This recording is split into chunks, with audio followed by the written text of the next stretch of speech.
Looks like everybody's seated. Good afternoon, everyone, and welcome. The Subcommittee on Oversight and Investigations is going to start, and I will now recognize myself for 5 minutes for an opening statement. I'm Morgan Griffith. It's good to be with you all this evening. I welcome you all to our first Oversight and Investigation Subcommittee hearing of the 118th Congress, and I would like to congratulate Ranking Member Kathy Castor on her appointment to that post. Thank you. Thank you. It's good to have somebody to work with. This afternoon's subcommittee hearing will explore the importance of pandemic origin investigations as a means of bolstering our country's pandemic preparedness and biodefense capabilities. To date, over 1 million Americans have died from COVID-19. The pandemic brought our country to a standstill. It cost our economy around $15 trillion in economic damage. Businesses were shut down. Schools were closed. The nation is still recovering from the pandemic's impact and the damage that it caused. It has been a little over 3 years since COVID-19 emerged, and questions on its origins remain. Given the toll of the virus that the virus has taken, that's unacceptable.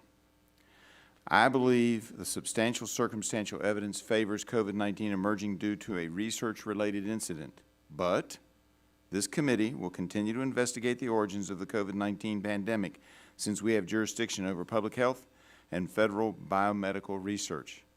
Today, though, we will look beyond the COVID-19 pandemic and understand what structures, technologies, and capacities are needed to more clearly investigate the origins of disease outbreaks in the future. Being able to quickly identify the root cause of a disease outbreak or biological incident has important benefits ranging from countermeasure development to differentiating between whether an outbreak was due to a deliberate release, an accidental release, or a natural event. By all accounts, the risk of catastrophic biological incidents and infectious disease pandemics is increasing. As the world becomes more connected, barriers that once helped limit disease from spreading across the globe are being removed. Further, human-animal interactions are also increasing. The last 2 decades have seen a global proliferation of laboratories conducting research on potential pandemic pathogens, increasing the possibility that future pandemics may have a research-related origin. Of the approximately 60 biosafety level 4 labs which are designed to work on the most dangerous of pathogens that are around the globe, at least 20 have been built in the last decade. More than 75% of these labs are located in urban centers where a virus, if it escaped, could spread with ease. As an aside, the Wuhan Institute of Virology appears to have conducted at least some high-risk coronavirus research at a biosafety level 2 lab. In the United States, we have recently seen high-risk research done to intentionally modify pathogens, such as NIH's experiments to enhance monkeypox's virulence, as well as conflicting reports as to what coronavirus research Pfizer is conducting to anticipate future variants. Although there's little we can do to predict the timing of the next outbreak, there's a lot we can do now to prepare for that next outbreak. Currently, there's no coordinated whole of government plan for investigating the origins of a disease outbreak or a biological incident. However, as our witnesses will testify today, a coordinated approach across the government, academia, and the private sector is needed. The focus of today's hearing will be a Government Accountability Office technical assessment on the technologies and challenges for investigating the origins of pandemics. This study was conducted at the request of all 26 Republicans on the committee in June 2021 and is based on insights GAO gained by working with the National Academies of Science and the leading pandemic experts in the U.S. This GAO report is significant because it is believed to be the first standalone, detailed document that specifically identifies what technologies and areas of scientific expertise are needed to conduct rigorous pandemic origin investigations. Existing pandemic preparedness plans have mentioned the need for investigating the origins of pandemics, but have neither spelled out the challenges nor the specifics of how to conduct an effective probe. One of the challenges laid out in the report is the need for investigators to have more access to samples from early cases in order to be effective in determining the pandemic's origin. We must address this issue since some government organizations, including the government of the Chinese Communist Party, have a history of withholding this type of information. This report and upcoming hearing can provide the basis for a bipartisan effort to improve our biodefense strategies by incorporating details on investigative approaches and taking the recommended actions. Speaking for the Republicans on this subcommittee, we look forward to working with our Democrat colleagues constructively to deliver solutions and pave a path forward for America to work in common purpose for the greater good. I eagerly await today's discussion and learning more about how to best address these complex issues. I also want to thank the witnesses for being here today and for being a part of this discussion, and I apologize we're starting late, but that's what happens with votes.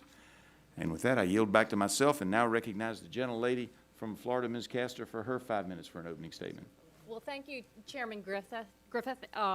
I'm pleased to be here as the ranking member for the first hearing of the Subcommittee on Oversight and Investigations in the 118th Congress, along with some outstanding Democratic colleagues and our professional staff.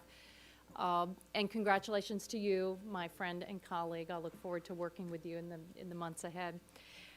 This committee's jurisdiction touches on so many critical issues that affect the everyday lives of our neighbors, from the ability to access life-saving health care to ensuring that we provide clean energy solutions that lower costs for consumers and provide a more livable planet for our children and future generations.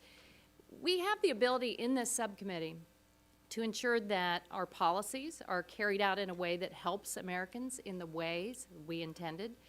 And when we shine a light on the challenges and shortcomings, we should work together on solutions that will improve our government's ability to help our neighbors back home. Today's hearing addresses one component of our evolving ability to respond to a pandemic, identifying a pandemic's origin and focusing on the tools to prevent the next one. Understanding the origin of a pandemic is useful to inform the necessary public health response. For example, if a virus is found to have jumped from a particular species of animal to humans, we can take steps to better monitor that species of animal and improve the necessary handling procedures to mitigate future risk. Pinpointing the origin of a disease is a piece of information that can be used in developing public health policies and for conducting further research. But it must be accompanied by informed leadership that supports good science, that listens to experts, and rallies the public to act together for the common good, including, for example, encouraging the use of safe and effective vaccines. Putting this information into action requires that government officials, especially our leaders at the state and federal level, take seriously the threat that a pandemic poses. I appreciate the work that the Government Accountability Office put into the report at the center of today's hearing. There is a lot in that report to understand, and I look forward to doing that with this expert panel of witnesses. The GOA makes some sensible policy recommendations that could contribute to a stronger national public health system, increasing collaboration across borders, developing new technologies for researchers, standardizing and improving transparency and collected data, and strengthening our scientific workforce. I hope we can have a continuing discussion in this committee and subcommittee on how we can work towards all of those goals. I do have to mention that this hearing was sprung on us with short notice before the committee was even formally organized, and I will let others judge whether there really is a good cause that warrants an exception to the notice requirement here. But either way, it does limit the ability of members and witnesses to prepare themselves on complicated topics.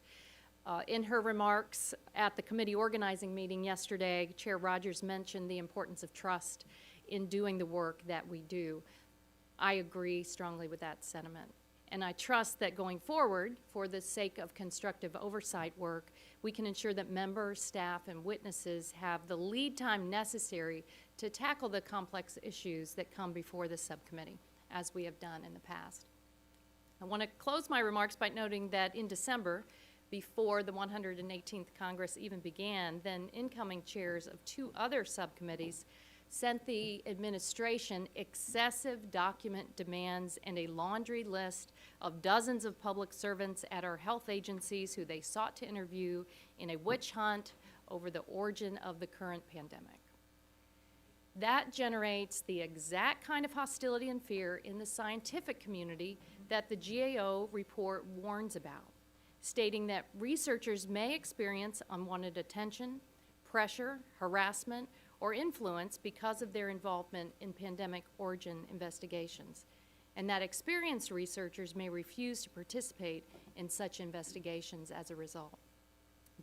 Democrats will not ignore bad faith efforts to erode trust in science, or impede the work of scientists defending the health and safety of the American people. I appreciate Chair Rogers and Chairman Griffith that this subcommittee has begun its work in a different manner by bringing in serious witnesses to navigate today's challenging topic. And I truly hope that as we continue the committee's important oversight work in this area and in others, that we do so in that same spirit. Thank you, and I yield back my time. Thank the gentlelady. Now yield 5 minutes to the chair of the full committee, Ms. McMorris Rogers, for her opening statement. Thank you, Mr. Chairman, and I appreciate you convening this hearing about the challenges and the opportunities around investigating the origins of pandemics and other biological events. And congratulations on becoming the chairman of this important subcommittee, and to the ranking member. Thank you for letting me do it. Ms. Castor, congratulations on becoming the ranking member. Look forward to working with you, and I am fully committed to building trust. This week was an exception when it came to the notices for the hearings this week due to issues on both sides of the aisle that had come up at the beginning, but I am committed to abiding by the rules. I want the members to be prepared fully for every committee hearing. The COVID-19 pandemic has been catastrophic for the United States and the world. And I think about the people who have lost loved ones, many times without the chance to say goodbye, the first responders who worked around the clock, day and night, and every person who served on the front lines to provide hope and comfort in our communities. Government-enforced lockdowns and school closures have hurt our children's well-being, mentally, physically, and academically. In addition, the pandemic cost the United States economy more than $15 trillion. Consider the hundreds of thousands of people whose businesses were shuttered, whose livelihoods were uprooted, who lost everything. We owe it. We have a responsibility to every American to get to the bottom of the origins of COVID-19. Investigating the origins of COVID-19 has been very difficult and challenging. Some of the hurdles we face are because of inherent scientific challenges. For reference, it took 13 years to determine the origins of the SARS outbreak. In addition, the Chinese government has lied to America and the global health community on information related to COVID-19. This is unacceptable, and my hope is that we will join together in our search for the origins of the pandemic with the same bipartisan unity that an airplane crash investigation or other tragedy would receive. The lesson learned is that we have to treat investigating the origins of pandemics as a part of a pandemic preparedness with a single point of accountability within the federal government. According to a paper recently released by the Johns Hopkins Center for Health Security, quote, there does not appear to be a single office within the United States government that owns the challenge of bioattribution.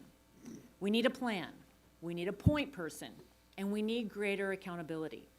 In response to a request from the Energy and Commerce Republicans, GAO conducted a technical assessment on the origins of pandemics. This report examined 1, key technologies available for pandemic investigations, 2, strengths and limitations of these tools, and 3, the cross-cutting challenges researchers face in determining a pandemic's origin. The GAO's technical assistance is perhaps the first standalone document that addresses the issue of investigating the origins of pandemics in great detail.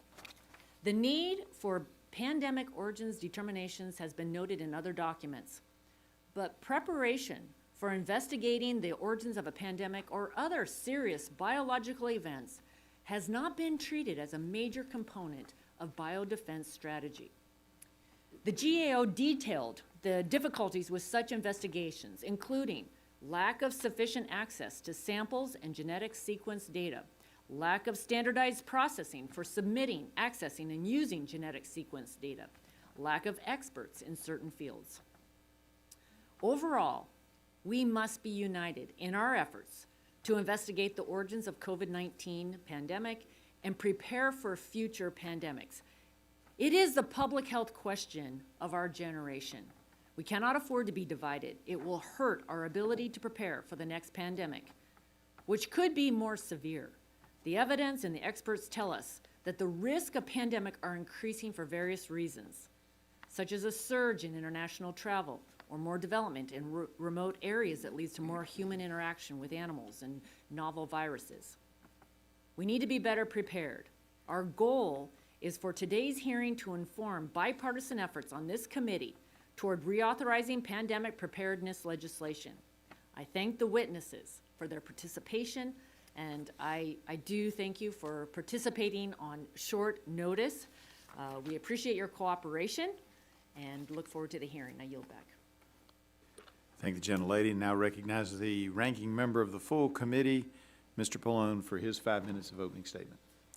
Thank you, Mr. Chairman. It's good to see you and our ranking member here today and leading this committee on both sides of the aisle. I welcome the opportunity to begin what I hope will be a constructive Congress overseeing the ongoing response to COVID-19 and evaluating lessons learned so that we can be ready to prevent and tackle future biological threats facing Americans. We all know too well from COVID-19 that biological threats are persistent. They're likely to become even more common due to climate change, urbanization, globalization. In order to improve our response to future pandemics, it is critical that healthcare experts are able to research viruses and where they came from in order to quickly identify, sequence, and understand emerging diseases. And this research allows us to develop countermeasures to help prevent death and disease. Now, none of this is possible without ongoing long-term government support for scientific research. As an example, it was Congress's decades-long investment in basic research that enabled virologists and researchers to develop safe and reliable COVID-19 therapeutics and vaccines in record speed. And now the Biden administration is taking it one step further with the implementation of its national biodefense strategy. This strategy presents another opportunity to encourage collaboration amongst government and research sectors, enhance our capacity to prevent biological incidents before they happen, and respond to pandemics when they occur.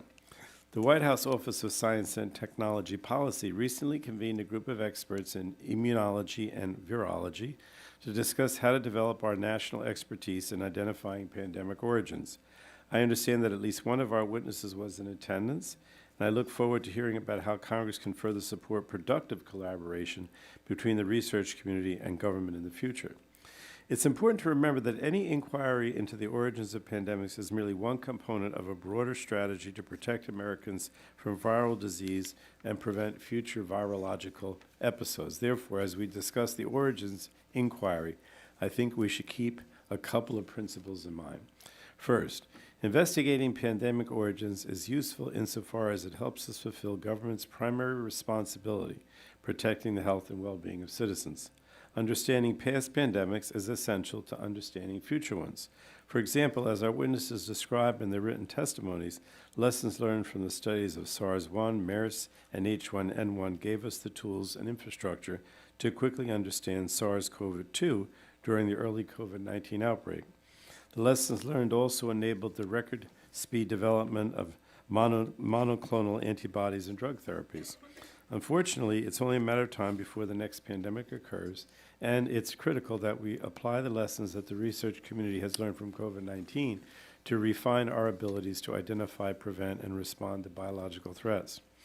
The second principle, we must incorporate origin investigations into holistic funding and support of our public health infrastructure. This includes everything from strengthening our healthcare system, tackling the increase in zoonotic health risks caused by climate change, and creating an enabling environment for research and scientific collaboration. Third principle, we must keep politics out of any investigation. Instead, it must be guided by science and evidence rather than conjecture and speculation. And I do have deep concerns that any origins investigation will turn political, which would be extremely harmful to public health. As a recent report by the GAO found, the current acrimony surrounding the overly partisan rhetoric of the COVID-19 origins debate could push researchers out of the field just at a time when we need this critical workforce to be strong. The broad-based research bans and moratoria have taken the place of constructive conversations about improvements to biosecurity. Now, this has put a chilling effect on research that the American people depend on to retain our competitive edge globally and to achieve medical and scientific breakthroughs. If we're not following the right evidence, we won't learn the right lessons. Democrats are committed to following the scientific evidence to where it leads so that we can make sure that any origins inquiry leads to tangible improvements in the life of Americans. So I welcome this opportunity to examine the remaining barriers to properly identifying pandemic origins as part of our broader efforts to protect the health and well-being of Americans. And with that, Mr. Chairman, I will yield back.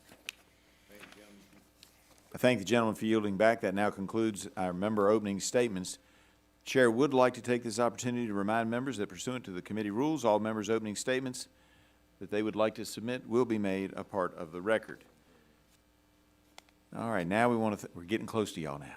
We want to thank you all for being here today and taking the time to testify before this subcommittee. Each witness will have an opportunity to give an opening statement followed by a round of questions from members. And I assume that you all know the timing schedule. You have 5 minutes. Yellow light means you got a minute left. Red light means you're overtime, and I may have to call you down. But it won't be harsh. So first, let me recognize Dr. Karen L. Howard, Acting Chief Scientist. Thought we did that after we introduced them. Yeah, I'll do that afterwards. So first, let me introduce Dr. Karen L. Howard, Acting Chief Scientist, Director of Science and Technology Assessment, Science, Technology Assessment Analytics, U.S. Government Accountability Office. Dr. Tom Inglesby, Director, Center for Health Security, Johns Hopkins Bloomberg School of Public Health. Dr.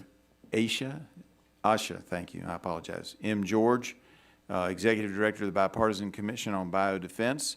And at this point, I would like to recognize Dr. Burgess to introduce our next witness. Dr. Burgess. Thank you, Mr. Chairman, and I want to thank and introduce Dr. Gerald Parker for testifying today. Dr. Parker brings vast experience accrued over decades of service in public health, biodefense, and the military.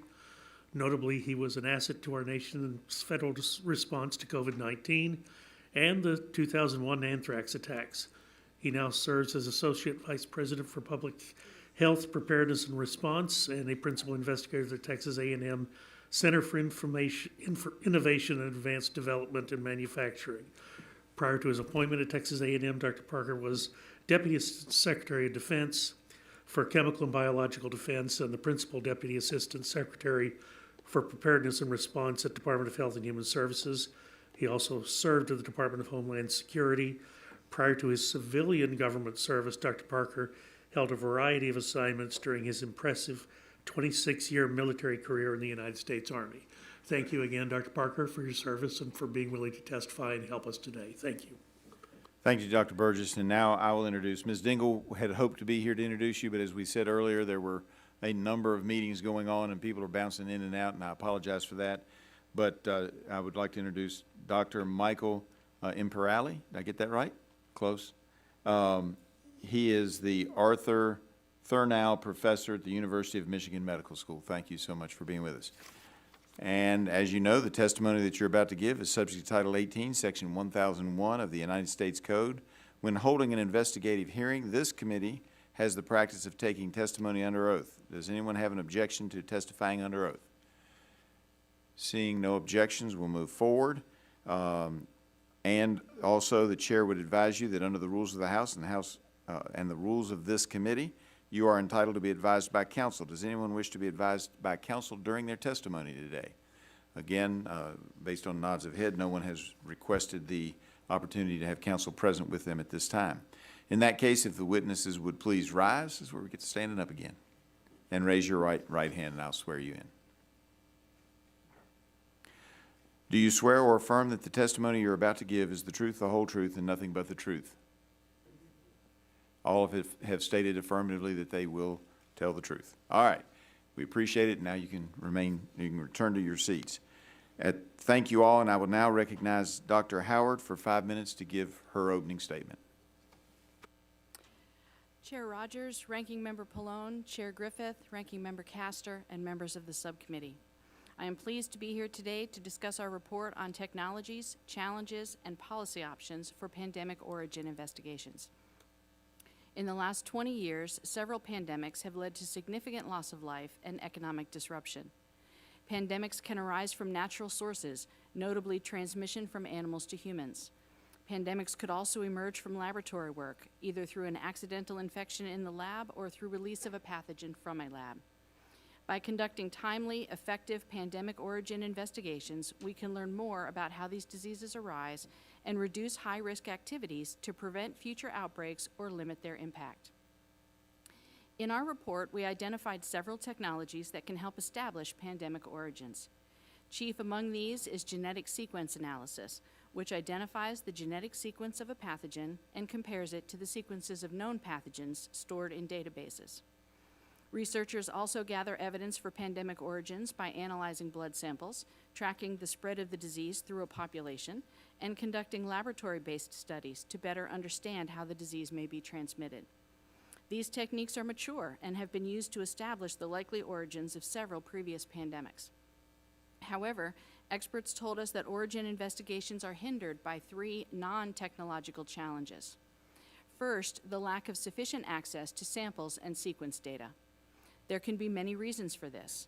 For example, there is often a lack of awareness of the need to collect and store samples for later use, especially early in an outbreak. Other reasons include privacy concerns, national sovereignty, and the possibility of negative consequences for sharing information. The second challenge is the lack of standardized database processes. There are many databases, both public and private, for storing genetic sequence data. These databases were often designed for other purposes and may not ideally suit the needs of origin investigators. Experts told us that the user interfaces can be cumbersome, especially when trying to work across multiple databases. Crucial data may be missing or unreliable, and the rapidly increasing volume of data will likely strain the limits of available infrastructure and computing power. The third challenge is the lack of a sufficient interdisciplinary workforce. The need and the resources to support an appropriate workforce often fluctuate as pandemics rise and then wane. There is uneven global distribution of the skilled staff we do have. There are silos between the many disciplines needed for this work. And some researchers told us they faced criticism because of their involvement in determining pandemic origins, which can cause skilled researchers to avoid the field. We identified 5 policy options that could help address these challenges. One key option is for policymakers to proactively establish multinational agreements to collect, store, and share samples and data. Taking this step in advance would allow for rapid mobilization of the protocols at the earliest signs of an outbreak when the data and samples are most critical for determining origins. Ideally, such agreements would clearly delineate roles and responsibilities, as well as collaboration and coordination mechanisms. Other policy options include developing standardized processes for database submission and access, along with improved user interface tools, and investing in the training and retention of skilled staff. We also identified a 5th cross-cutting option, development of a detailed national strategy targeted specifically toward pandemic origin investigations. Such a strategy could address all 3 key challenges and improve the ability of experts to more effectively investigate future pandemics. In conclusion, pandemic origin investigations can be facilitated by current technologies, but still face key challenges that hinder the ability of the U.S. and other nations to respond effectively and reduce the likelihood and severity of future pandemics. Chair Rogers, Ranking Member Pallone, Chair Griffith, Ranking Member Castor, and members of the subcommittee, this concludes my prepared statement. I would be happy to respond to questions. Thank you very much. I now recognize Dr. Inglesby for 5 minutes for an opening statement. Chair Rogers, Ranking Member Pallone, Chair Griffith, Ranking Member Castor, and members of the subcommittee, thank you for the chance to speak with you today. I want to commend you for focusing on how to build our capacity to determine the source of future pandemic and biological events. This capacity could help us diminish the chance of those events, whether they were to come from a natural source, a lab accident, or the deliberate use of a biological weapon from a U.S. adversary. If bioattribution efforts around future biological events showed that a certain animal management practice was responsible for an event, that practice could be stopped. If it showed something started in a lab, the responsible lab practices could be ended or changed. If it showed a biological event was deliberately started, it would have national security consequences. The capacity to determine the source of a biological event would be a form of deterrent against such attacks in the first place. And strong attribution tools could help the U.S. to avoid being deliberately deceived about the source, debunking false flag efforts by adversaries who try to assign blame to a country that had no responsibility for it. Attribution science is also critical in the work to grow the U.S. bioeconomy, which is a growing dynamic part of the U.S. economy. These tools could help us protect the biotech products that the U.S. creates, whether they are crops, food, energy, medicines, or other biologically produced materials. Biological attribution science relies on a range of approaches and data sets, including genetic sequencing, bioinformatics, and access to genetic databases in the U.S. and around the world. A recent White House OSTP meeting on strengthening bioattribution highlighted the need for establishing more robust international databases, for funding the science base, applying machine learning tools to this endeavor, and integrating data across government. I strongly support the 5 GAO recommendations in their report, including the importance of international sequence sharing, strong standards for databases around the world and in the U.S., improving tools for this work, building the workforce we need, and setting national strategy. Much of the key science resides outside government, either in research universities or the private sector, so the government should be funding the development of that science. The administration's National Biodefense Strategy, which came out in October 2022, does commit to strengthening national attribution capacity. And now, the administration, with the support of Congress, should identify specific agency responsibilities around that work, goals, timelines, and budget requirements. And my intuition is that more funding is needed for this work, and possibly new authorities for data collection are needed, but that obviously is something that the Congress will be looking into and making conclusions about.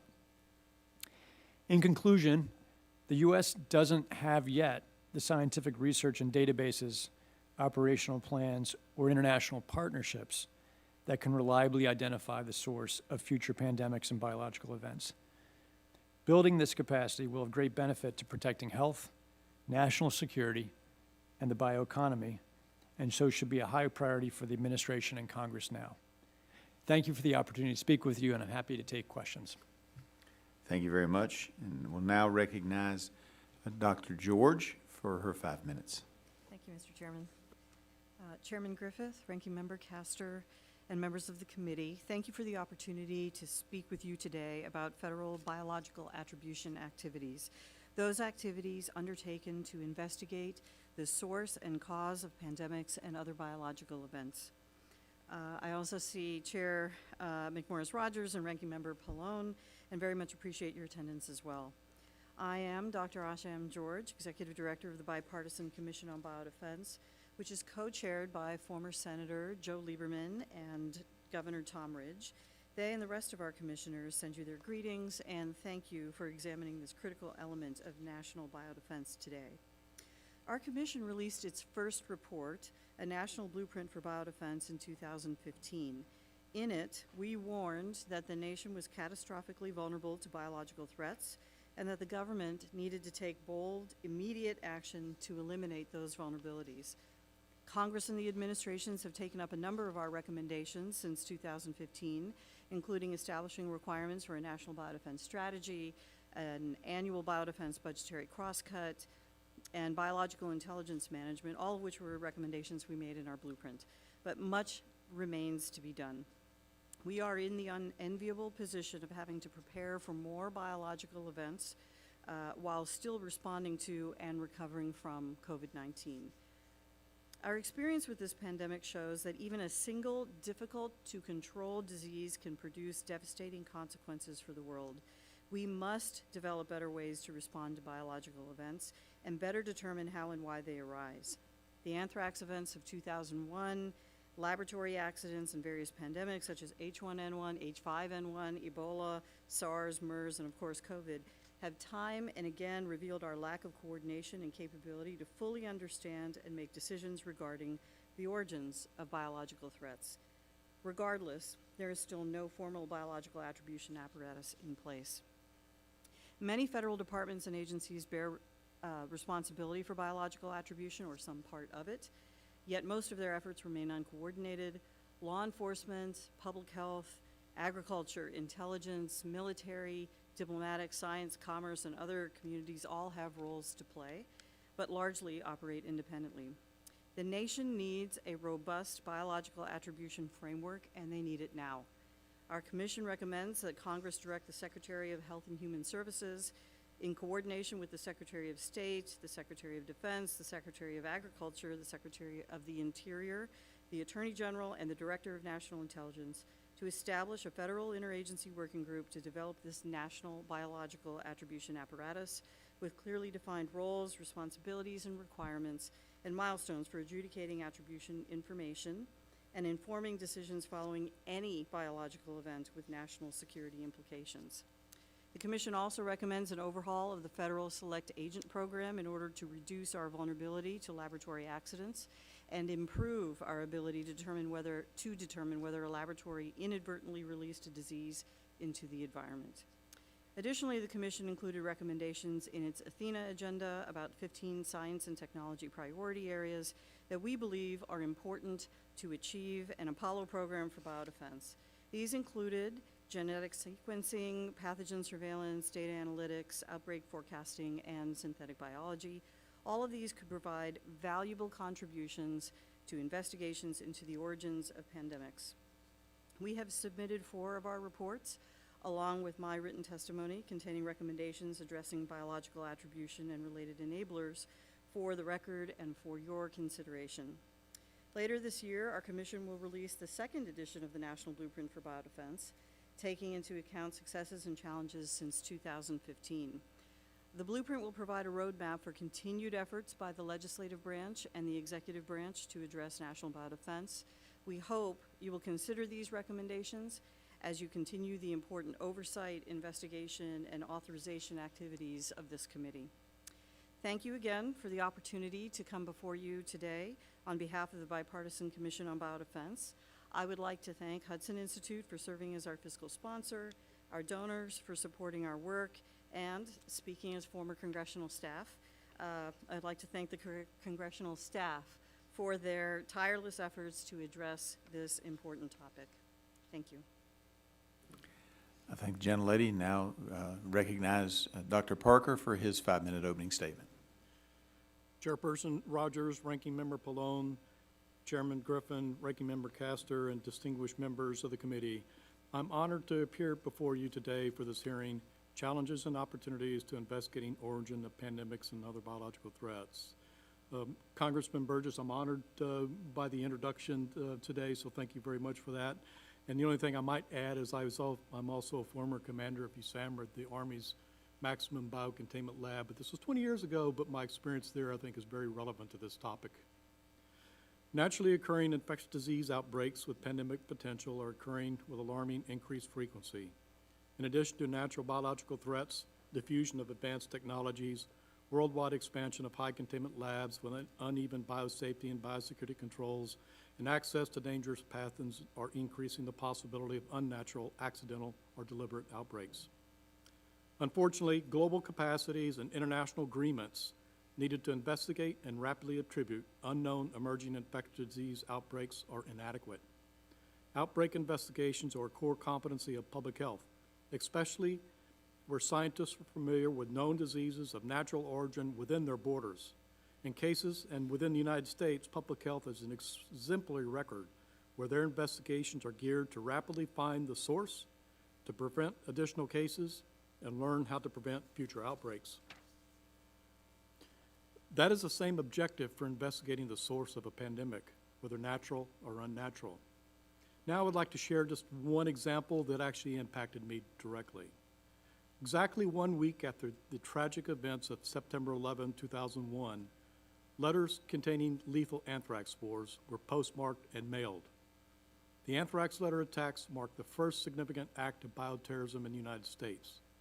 That deliberate incident highlighted our vulnerability to rapid onset infectious diseases, whether deliberate, natural, or accidental. The attack also highlighted our inability to rapidly investigate an unnatural outbreak. As you recall, the FBI attributed the perpetrator to a lone U.S. scientist from the lab I once commanded, USAMRIID. Unfortunately and tragically, the scientist committed suicide as the FBI was planning his indictment in 2008, so the case was never tried in a court of law. Attribution to determine who is responsible for deliberate or negligent accidental breach that leads to a community outbreak, or worse, is essential to hold those responsible for their actions, prevent future outbreaks, and serve as a deterrent. Attribution and supporting microbial forensic science are also important to exonerate and rule out suspected perpetrators or negligent actions. Investigations with forensic rigor for natural outbreaks that lead to a pandemic are equally important to the enormous toll on societies worldwide. There must be trust in the outcome of the investigation and confidence a future pandemic will be prevented. The experience with COVID-19 and past precedent confirm there are no effective international agreements, protocols, or guidelines that provide needed authority to rapidly attribute the source of a pandemic or other biological threats. Multilateral organizations like the World Health Organization have mechanisms to aid member states investigate within their own borders if requested. Biological and Toxin and Weapons Convention has a framework to adjudicate allegations of suspected treaty violations. However, both have inherent limitations that hinder their ability to rapidly investigate transborder infectious diseases. Their inherent limitations are amplified during periods of geopolitical tension and enhanced power rivalries.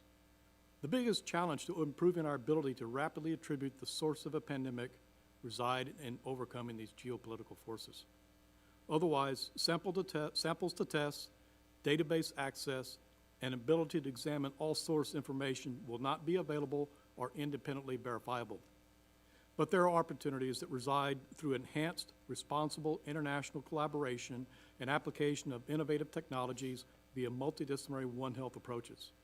In closing, I want to state above all, the nation is counting on a strong biodefense and health security leadership with a national leadership structure to drive effective coordination, collaboration, and innovation. This includes implementation of effective microbial science and technologies that were hastily pulled together to support the Amerithrax investigation 20 years ago, with far too little attention since then. Thank you for the opportunity to appear before this hearing. I'll look forward to answering any questions you may have. Thank the gentleman. Now recognize Dr. Imperali for his 5-minute opening statement. Thank you. Chairwoman Rogers, Ranking Member Pallone, Chairman Griffith, Ranking Member Castor, members of the subcommittee. Thank you for inviting me to meet with you today to discuss this important topic. I will focus on the need to maintain and invest in a strong life sciences research program to tackle future pandemics, including determining attribution. The life science research enterprise in the U.S. is second to none, providing understanding of and cures for diseases, supporting more than 500,000 jobs, and contributing in many other ways to the economy.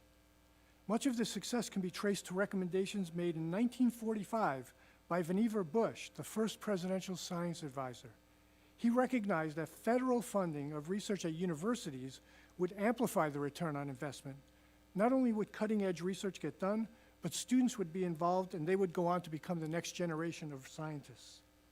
The results of this strategy are no better illustrated than by our response to COVID-19. In the spring of 2020, hundreds of university laboratories pivoted their efforts to tackle this disease. Government and private sector investments in Operation Warp Speed spurred new public-private partnerships. Working from the extremely strong foundation laid by decades-long U.S. government investments in basic research, we made tremendous progress in a short period of time. We were vaccinating people before the end of the year. Monoclonal antibody and drug therapy soon followed. We must acknowledge the hard work and creativity of thousands of scientists in the U.S. and around the world. These ongoing efforts are allowing us to emerge from the pandemic relatively quickly. The loss of life and effects on the economy could have been much worse. Recognition of these substantial accomplishments is taking a backseat to concerns about the possibility that another pandemic may arise due to inadvertent release of a pathogen from a laboratory that is working to protect us from these threats. Some even contend that scientists are not considering the potential risks. Scientists are committed to biosafety. In the 1970s, it was concerned scientists who assembled a group of experts to debate the benefits and risks of recombinant DNA, leading to guidelines for safe conduct of this work. Infectious disease researchers prioritize biosafety because we know the harm these agents can cause to ourselves and our communities. This is why we study infectious agents. We work with biosafety professionals to implement the appropriate equipment and procedures to perform the work safely. Through increased research and investment in applied biosafety, we can continue to improve in this area. A related concern about potential risks of studying pathogens surrounds the concept of gain-of-function experiments. Gain-of-function covers a broad area of experimentation in which, as the term states, an organism is given or acquires a new property. In the vast majority of cases, these properties are innocuous or indeed beneficial. Engineering bacteria to synthesize insulin has greatly facilitated its production and its use in millions of patients. This is gain-of-function research. Nature does this experiment all the time. Antibiotic resistance is a gain-of-function. There is value in gain-of-function research. The question is how we address concerns that an experiment might result in a pathogen with potential to cause severe harm or even a pandemic if it gets out of the laboratory, either accidentally or through malfeasance. Clearly, such research needs careful consideration. These experiments should only be performed when they are addressing a significant biomedical question of pressing concern. Other approaches are not available or are severely suboptimal, and the work can be performed safely. To conclude, I'd like to return to where I began. The U.S. science research enterprise has been so successful because of the investments you and your predecessors have made, allowing the best scientists to contribute to the betterment of humankind and saving countless lives. Regardless of the origin of the next pandemic, we must invest in a strong public health infrastructure that will allow for surveillance for the next threat and a robust response when that threat arises. The scientific community understands the responsibility it has to the public, who both fund our research and are the recipients of the benefits of that research. Other countries see the success of our strategy and are copying it. Now their research programs are thriving. To ensure that the U.S. maintains its prominence in performing this life-saving research, we must be careful not to throw sand in the gears that may slow our progress, dissuade U.S. scientists from conducting this research, or discourage young people in our country from being a part of our amazing scientific system. And we absolutely must continue this research. This is the only way we will be better prepared the next time an infectious agent jumps from nature into the human population. Our national and economic security depend on our continued leadership in life sciences research. Thank you. Thank you very much. That now concludes our opening statements. This time, I would ask unanimous consent of the committee for the following Energy and Commerce Committee members to be allowed to participate in today's hearing in keeping with our tradition. Representative Carter, Representative Miller Meeks, and Representative Dingell have asked to waive on, and without objection, that will be the order of the day. As a reminder, these members will be recognized to ask questions after all other subcommittee members have been recognized. All right, point of order just for a second, so that folks know my philosophy on this committee.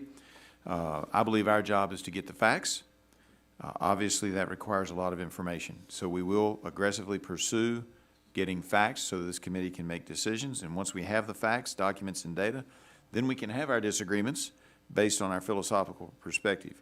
Now, that should not intimidate young research scientists. It should not intimidate people in telecom or in energy in any of the areas that we're going into. But sometimes research shows us things that we weren't expecting to find, and sometimes that can be controversial. And I was sitting up here listening and immediately thought of Galileo and Copernicus. So we need the research. Sometimes we'll get answers that we like. Sometimes we'll get answers that we don't like. All right, that being said, I will recognize myself for 5 minutes to begin the questioning phase of this hearing. Dr.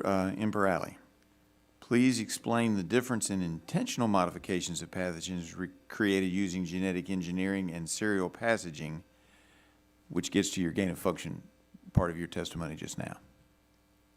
Yes, so deliberate engineering requires some sort of forethought and knowledge as to what types of changes need to be made to achieve whatever the goal of that experiment might be, right? So it's really kind of a deliberate attempt to modify an organism Whereas successive passaging, you're selecting for a phenotype, right, or a behavior of that pathogen, and we don't know necessarily from the outset what that's going to be.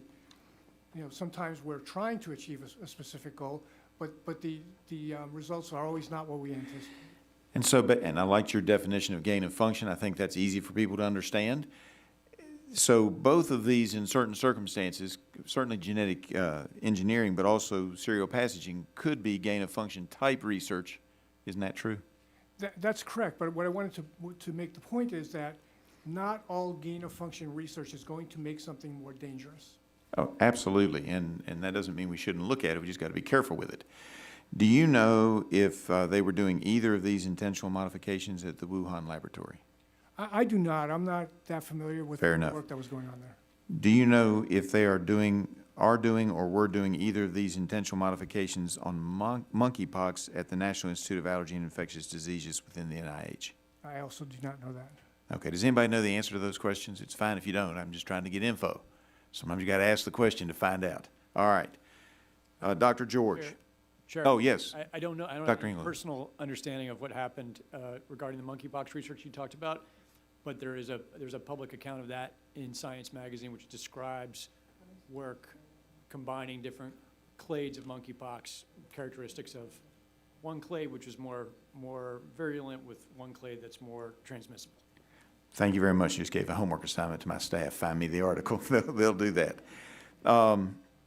Dr. George, based on the track record of the Chinese Communist Party's government, we really can't rely on them giving us early case data in a potential pandemic situation. Accordingly, should we allow any of our U.S. research dollars on potential pandemic pathogens to go to institutions that are predominantly controlled by the Chinese Communist Party? Well, I would say two things. First, it's not just China that doesn't do a great job of reporting out. Many countries don't for many various reasons.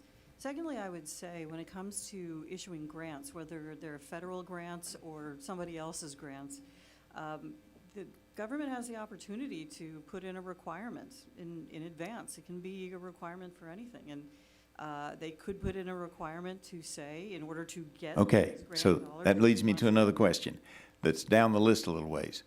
We had that in our dollars that were sent to, ultimately ended up in the Wuhan lab through EcoHealth Alliance, and NIH didn't properly monitor it. So do we need additional teeth in addition to your recommendation that we have somebody who's the point person in a team to make sure that we have people taking a look at these things when we're dealing with dangerous pathogens? I think we need to make sure that we're emphasizing biosurveillance throughout the world, and this is part of it. Yes, ma'am. And let me say, I really appreciated your comment that it's not just the Chinese Communist Party that's got issues. There were lots of organizations, and that's why in my opening statement I said government. I included the Chinese specifically, but I also referenced other governmental entities because this is a problem that we need to get straightened out worldwide, and I appreciate your testimony on that as well. Okay, Dr. Howard, according to the GAO report, it was stated that we need more early samples from those with potential pandemic disease to be effective in determining pandemic origins. How do we better address this issue to ensure the foreign countries comply with what we were just talking about and getting us that data? As we mentioned in our report, we do recommend and have proposed policy options that would encourage the development of multilateral agreements in advance of any pandemic that would encourage multinational sharing of samples and data. That would hopefully help address that issue. Do they ever respond to financial negatives if they don't? Is that something that works in that community? The experts we spoke with did mention to us that there are incentives that might be useful in some cases. I'm looking at negative incentives, but I appreciated my time's up, and I yield back to myself.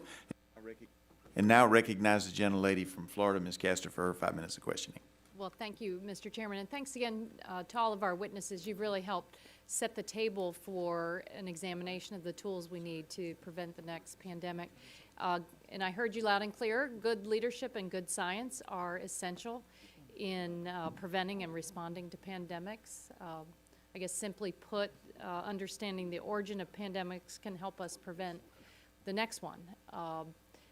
For example, understanding the origin of SARS, MERS, and H1N1, that was critical in jump-starting the scientific community's response to COVID-19. Dr. Imperiali, in a recent piece in the Journal of Virology, you wrote that when we were facing a colossal crisis in the early days of the COVID-19 pandemic, scientists were able to draw on previous research on coronaviruses to understand SARS-CoV-2 more quickly. This in turn saved lives and prevented further economic destruction by facilitating the rapid development of vaccines, tests, therapies. We really got shots in the arms in a record time. How did researchers' understanding of the origins of prior coronaviruses help the scientific community understand COVID, and what impact did it have on the nation that was struggling to confront this pandemic? Thank you. I think the main impact there was that since we knew where those previous viruses came from, it sort of gave us the obvious place to look for the origins of the current coronavirus, because we know that these viruses exist in certain places in nature, in bats in particular. They generally move through an intermediate host before they can jump into the human population. And so using that foundational knowledge, we were able to then kind of look for the places where it was most likely to have arisen. And Dr. Inglesby, how does knowing the origin of a pandemic contribute to an effective public health response and help policymakers know how to best protect the public from a pandemic disease? Yeah, well, I think the more that we have confidence in the source of a future biological event, the more that we will can develop strategy to try and prevent future events along the same line. So if there's an animal husbandry practice that has in some way resulted in an epidemic or a biological event, then that could be changed. Similarly, if there's a laboratory practice, that could be changed. So I think the more that we understand where it came from, the more that we have a chance of trying to diminishing the risks for that particular source in the future. And the GAO details in its report there are many challenges to determining the origin of a pathogen. They found that such investigations take time, noting that it took approximately 13 years to determine the origin of the 2002-2003 SARS pandemic. Dr. Imperiali, in a 2021 report, you stated, in the absence of clear-cut answers, we need to continue to study these viruses because science is the best defense against pandemics. So how can we make sure that the scientific community has the resources, and how important, we're going to focus on the genomic sequencing, but it seems like still the very basic data gathering on the ground of samples and just having that skilled workforce and collaboration with scientists and epidemiologists around the globe will remain vital to preventing future pandemics.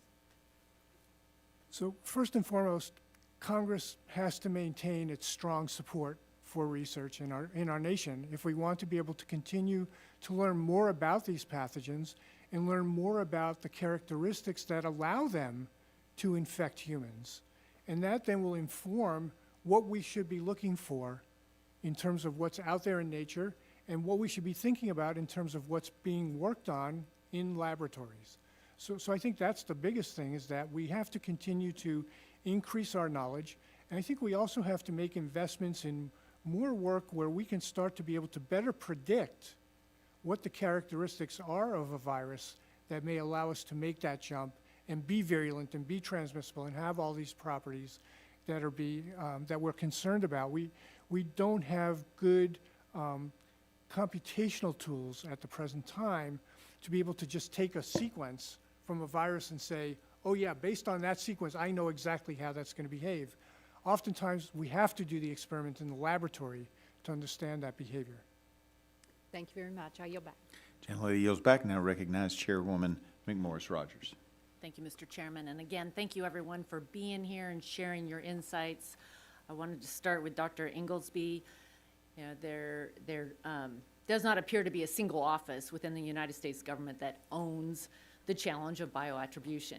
How would having one official who who can be held accountable in the United States government for coordinating the federal efforts on determining attribution make a difference in the effort to investigate the origins of pandemics? Well, I mean, I think as a general principle, the more that we understand who's responsible for the strategy, the budget, the execution of a program, the more that we increase the chances of success and for progress. I think right now, the National Biodefense Strategy does identify key agencies, which I think is a big step forward and didn't really exist before, so that is a big step. But there are many agencies, as we've talked about here, there are many agencies that are involved and have important responsibilities, and ultimately that, I think in the ideal case, would roll up to a single office that then could coordinate there are science parts of this process, investigative parts of this, there's science diplomacy internationally. So ultimately, it is going to require the efforts of many agencies and offices, but if we have one central place where this is responsible, one leader for responsibility, I think there's a higher chance of success and more rapid forward movement. Thank you. You referenced the administration's National Biodefense Strategy. It does not include the National Institutes of Health. It includes a lot of agencies, but not the national, at least NIH is not listed. Given the vast networks that NIH has within the research community and the connections of the NIH internationally, shouldn't the NIH be playing a role in the federal efforts to investigate pandemic origins? Yes, I do. I assumed that when HHS was identified as the lead agency in the strategy, that would include elements of NIH science as part of that. CDC is also included, but you're right, it isn't listed articulated, and I do think it would be certainly a big part of it. Okay, thank you for that. And now this is a question to each of the witnesses. I'll start with Dr. Howard. Does the science exist to know from looking at the genetic sequence whether a pandemic had a natural origin or came from a laboratory? With certainty, no. Okay. In most cases, when you look at the results of a pandemic origin investigation, they talk about likely origin. And the science, the community is comfortable with where they land, but very rarely would they say they're certain. Okay, go ahead. Yeah, I agree, and I think that there's almost two questions. There are two questions of different levels of complexity. The first is natural versus engineered, and then the second question is, if engineered, where on earth did it come from? Mm-hmm. And both of those questions are very hard, and I think most scientists will agree that it is, even the first question, natural versus engineered, can be very difficult to determine just from sequence, because engineering is sophisticated enough so that it is possible to obscure the signals of engineering. I'm sure Dr. Imperiali would have more to say about that, but that's the view. Great, thank you. Dr. George? I would say that I agree with my colleagues, and also when we're talking about investigations, any kind of investigation, that's just one piece of information. It would be like asking, well, if we have fingerprint evidence, is that enough to say for sure somebody did something? We would always say that we need a lot of data from a lot of different sources that come together to make that determination. Thank you. You know, I'll use the anthrax letter example, and that was the case where there was a lot of genomic sequence information of the anthrax strain, but it took all the other investigative pieces of information that finally allowed the FBI to make the conclusion that they did. Thank you. I would agree that right now we can't say with certainty what the origin was, but I think that the vast majority of the evidence right now points towards a natural exposure in Wuhan that did not occur in the laboratory, and I could go through a very long laundry list of the evidence for and against that, but I won't do that. But I want to just remind the committee that scientific knowledge is provisional, right? So we learn things and we come to a conclusion, and then we learn more and we modify our conclusions, and that's the way that this. Thank you. I have one more question I want to get to. Federal government funds virus hunting activities in the field where researchers come into contact with bats harboring unknown viruses. Do these research activities pose a risk of human spillover? And I wanted to ask Dr. Parker that question. Well, I would say certainly of the people who are not collecting the viruses are wearing proper PPE and adhering to all the safety requirements, so that's a must that they need to do that. And there's too many examples that we've seen that maybe that's not happening, particularly I would say in low-middle-income countries. Gentlelady yields back. Now recognizes the ranking member of the full committee, Mr. Pallone, for his 5 minutes. Thank you, Mr. Chairman. Democrats on this committee have long prioritized a holistic response to pandemic preparedness and response. And over the past 2 years, we've taken steps to foster a resilient public health workforce, protect disproportionately impacted communities, tackle the effects of climate change and zoonotic disease transmission, and empower researchers to understand how outbreaks begin and spread. Now, today's panel is well suited to help us understand how Congress can foster the type of collaboration necessary with the research community in a way that provides scientific breakthroughs while maintaining public confidence. So I wanted to ask two questions. I'll start, I don't know if I'll get to everybody, I might move around, but first, let me start with Dr. Howard.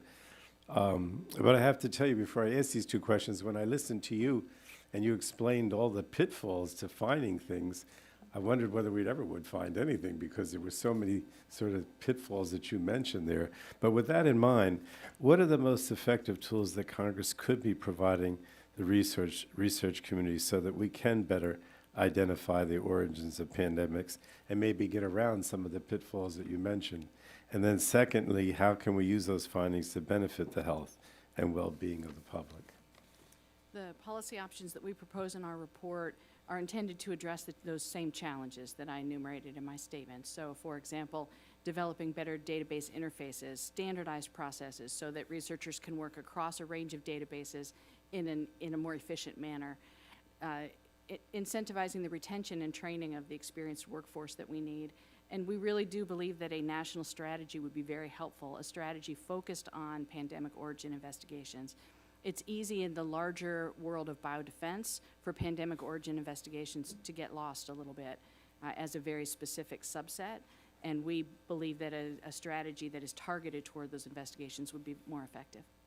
All right. Well, now, since you, the Dr. Imperiali, sort of volunteered there that you thought that this, or that the evidence shows that this started in Wuhan but not in a lab, I asked you the same questions. In other words, again, are there more effective tools that Congress could be providing the research community so we can better identify origins, particularly in light of what you just said about COVID? And again, how can we use those findings to benefit the health and well-being of Americans?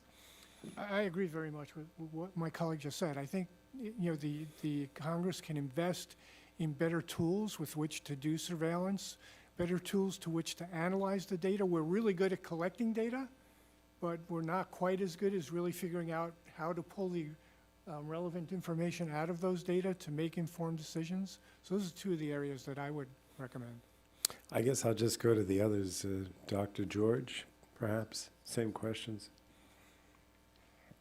Mr. Pallone, we could give you a list of all the nifty things that are out there that could use some more investment, and we're happy to provide the committee with that. But I think we're talking about two types of investment. One would be for the science and the scientific tools that you're talking about, better genetic sequencing, better laboratory tests, and so forth. The other has to do with just the normal, everyday public health stuff that people have to do. Things that would help with epidemiology and biostatistics, things that would help with data management, data analytics, modernizing some of the systems we have that, here in the United States, some people are still using fax machines to get data around. I think, I can tell you that they probably need some computers and some connectivity to switch over to something else. All right, let me just ask Dr. Imperial, there's less than a minute left. What kind of long-term investments by Congress are necessary to help researchers and public health officials prepare for or respond to prevent the next pandemic? So I think that one of the main responsibilities of any government is to protect its citizens. And we put a lot of effort into our Department of Defense and protecting us from those kinds of threats.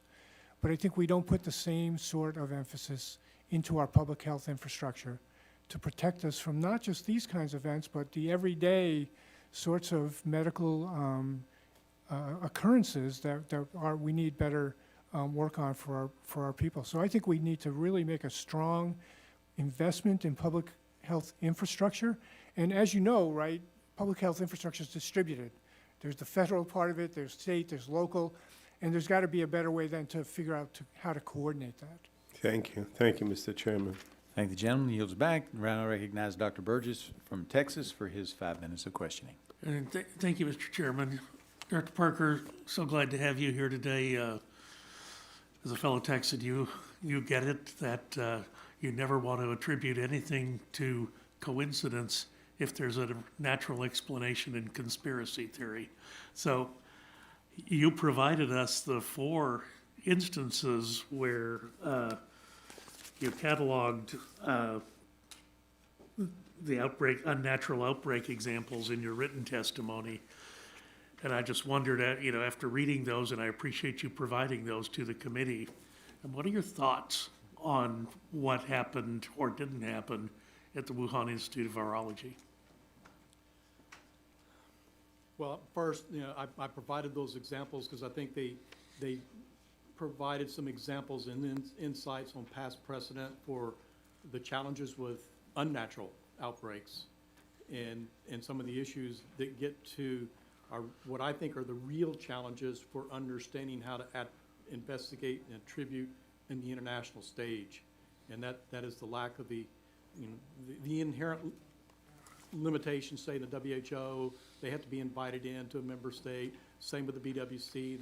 And in fact, the BWC really doesn't apply to a natural outbreak. But they give some insights also to the behavior characteristics like denial, deflection, obstruction, that are hard to overcome when we're thinking about the future and how we're going to solve some of these things in the problem.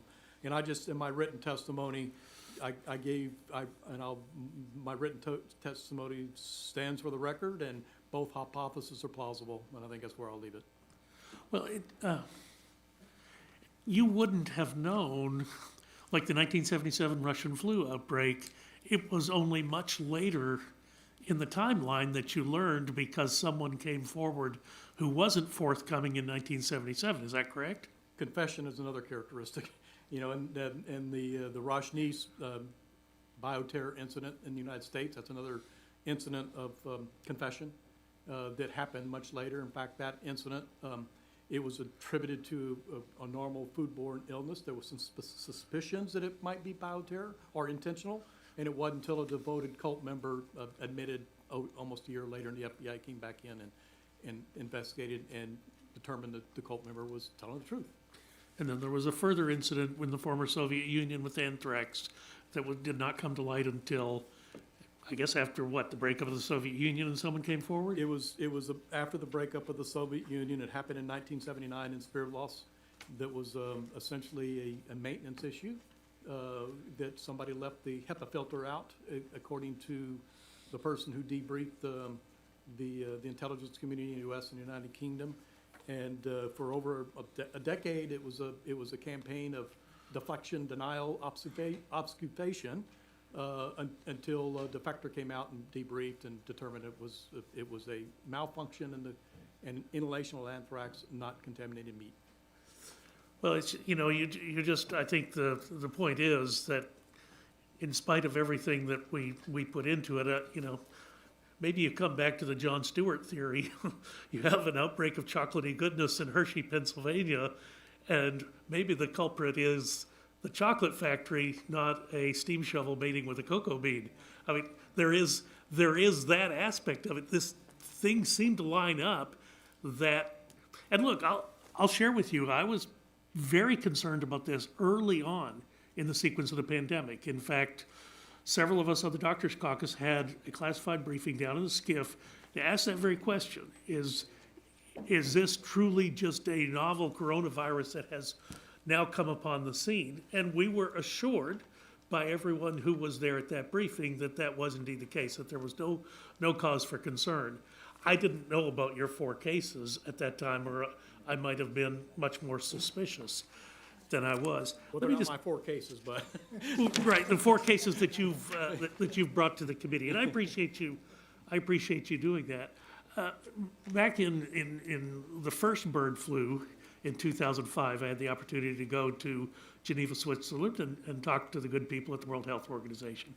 And I will tell you, my takeaway from that was that if it were not for the United States Center for Disease Control, there wasn't much there for the World Health Organization and their global outbreak alert and response network. It was really the boots on the ground as far as providing us protection from a global perspective, but it was CDC personnel that would not, my opinion, that would not have existed in the World Health Organization just by itself. Agree. Yes. Thank you, Mr. Chairman. I'll yield back. Thank the gentleman for yielding back. Now recognize the gentlewoman from Illinois, Ms. Schakowsky. Thank you very much. So I'm just concerned that in the conversations that are around the potential risks of certain research, that is created, that there's been these myths around virologists and their research, and these inaccurate portrayals undermine our broad goal of protecting the public and their health, and I'm just concerned that we go down the wrong path. Let me get it right. Dr. Imperiati? Imperiati, thank you. So you actually recently wrote that the current discussion on the origin of COVID-19 ushered in, and I quote, ill-informed condemnation of virology. And I'm wondering if you can describe the type of research that's been happening around, including the research that you're doing at the University of Michigan, and why some of the myths that are surrounding these discussions are inaccurate. Thank you. So I think there are two things that contribute to this inaccuracy. The first is, again, this debate about whether it was a natural exposure or a lab leak. Just by saying the possibility that there was a lab leak immediately throws suspicion on the research community. So there's that part of it. And then there was this other issue that I mentioned about gain-of-function experiments and whether those were being done or not. And that also then basically led to this word out there, and it wasn't just a kind of a rational debate, which has been going on for many years, but now social media, the traditional media, saying that, there are these scientists out there and they're doing these Wild West experiments with no consideration of what the potential risks are for those experiments. And I can tell you that, first of all, that's not true. We care very much about those risks, as I mentioned earlier. But moreover, what I'm concerned about is that I have a number of colleagues who study these viruses, these very viruses that may cause the next pandemic, who are receiving threats on their lives because of this misinformation that's out there about virologists just not doing the right thing. And that very much concerns me, because if those individuals get discouraged from continuing this type of research, and if that sort of behavior discourages young people from entering into the field, that's going to leave us in a less better place in the future. So let me ask you this too. In a paper you wrote, you warned that while maybe some changes need to be improved or reassessed, that we have to watch out for unintended consequences. And could you describe, so what are those unintended consequences that we have to watch out for? Sure. So, so first of all, we should always be improving the way we do things in general, but certainly it applies to the safety of our laboratory research. So there's no doubt there. One of the most fascinating things about science is we have a hypothesis and we do an experiment and we get a result that's completely out there that we did not anticipate at all. And that's really exciting sometimes. But I can imagine where that type of result could mean, hey, look, we just created something that might be dangerous. And so we have to always be cognizant that we might get that unanticipated result and then be taking the appropriate responsible actions to figure out what do we do now with that information. Have you seen any of those kinds of consequences? Are there students, are there researchers who are discouraged by this conversation to get involved? I don't know of any specific examples, but I know about 10 years ago when we were having these discussions about the H5N1 transmissibility experiments, that a colleague of mine did a survey of students, and many of them indicated that this was causing them to rethink whether they wanted to go into these areas of research. I think that's a shame, and I yield back. Gentlelady yields back. Now recognize Mr. Palmer for his 5 minutes. Thank the chairman. I thank the witnesses for being here today. I'll pull back from the microphone a little bit. There seems to be an echo. I'm going to go a little bit different direction here. I've got some concerns about organizations, agencies that are responsible for protecting the public and the world really from pandemics like this. And Taiwan reported as early as late December of 2019 concerns of human-to-human transmission. They submitted an inquiry to the WHO that really wasn't transmitted to the rest of the world in a timely manner. And I just wonder, and Dr. Howard, you talked about early access to as many sequences of the virus. I don't think anybody would argue that it is extremely important that when there's concerns like this, that everyone should have been informed. And we should be concerned about any organization that is responsible for protecting us from things like this being intimidated into withholding that information. As we noted in our policy options, we do think it's really important that national strategy does assign roles and responsibilities for the various stakeholders. Who's going to be the lead? Who are the support agencies? What are their specific tasks? Who does what?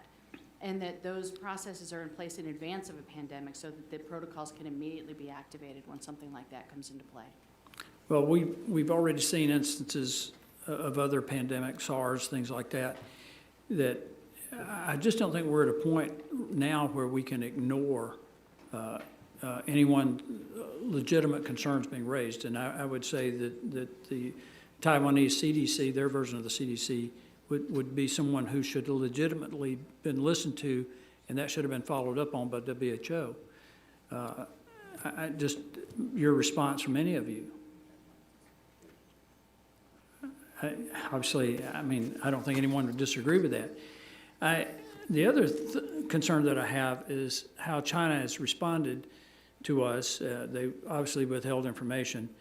And there was a report, I don't know if you're familiar with it, from Internet 2.0 that indicates that the Chinese, particularly in Wuhan, were buying massive amounts of polymerase chain reaction test, PCR test, as early as May of 2019. I think it went up 5-fold in some places in Hubei province, maybe went up 10-fold. I'm not sure on that last number. But I don't know when that information first became available, but it seems to me that if they're ordering that number of tests, then the Chinese, as early as May of 2019, probably had some concerns about human-to-human transmission. Would that be a reasonable assumption? Our report did not look at the origins of any particular pandemic. Instead, we were more forward-looking at how to address the challenges to the field as a whole. So I would defer to my other colleagues. Dr. Howard, any of you? Am I treading in ground that you don't want to walk on? I mean, Sir, I would just say that PCR tests and technology are used for many, many things. I don't think that one piece of evidence in and of itself can lead you directly to the Chinese knowing about this. well, why would they buy a 5-fold amount in that 1 month if they weren't concerned about something? And particularly, I mean, this is clearly abnormal. I don't think they were stockpiling. So I think it's something that we've got to take into account in this. And as we go forward in looking into this, I mean, it's obvious that I don't think we can count on, at any point, that the Chinese are going to be forthcoming about how this started and how, when they first knew it. Mr. Palmer, I would just say, I agree that this is an important piece of information that needs to be added to all the other pieces of information when we're talking about an investigation into this pandemic or any pandemic. And it really points to the need to have a variety of people involved in the investigation. Who would have found out about that? Is it somebody on the finance side? Is it somebody who's understanding supply chains or export control? That's not necessarily your public health person, over at the CDC. It's not necessarily a scientist at NIH. So it points to the need to have a varied group of people involved in the investigation. You just, I think, validated the point I'm trying to make. This has got to be a broad-ranging investigation. That, Mr. Chairman, I appreciate the opportunity to raise these questions. Thank the gentleman. He yields back and now recognizes the gentlelady from Colorado, Ms. DeGette. Thank you very much, Mr. Chairman. Congratulations on taking the gavel, and congratulations to our ranking member. I know you're going to do a wonderful job, Kathy, and I'm happy you're there at the helm. As the chairman alluded to earlier, we had a number of investigations on the source of the coronavirus, and we did have blockages because it's difficult to get information from China. And that's why, Dr. Howard, I was really happy to see your report where you're looking forward about what we can do in the future.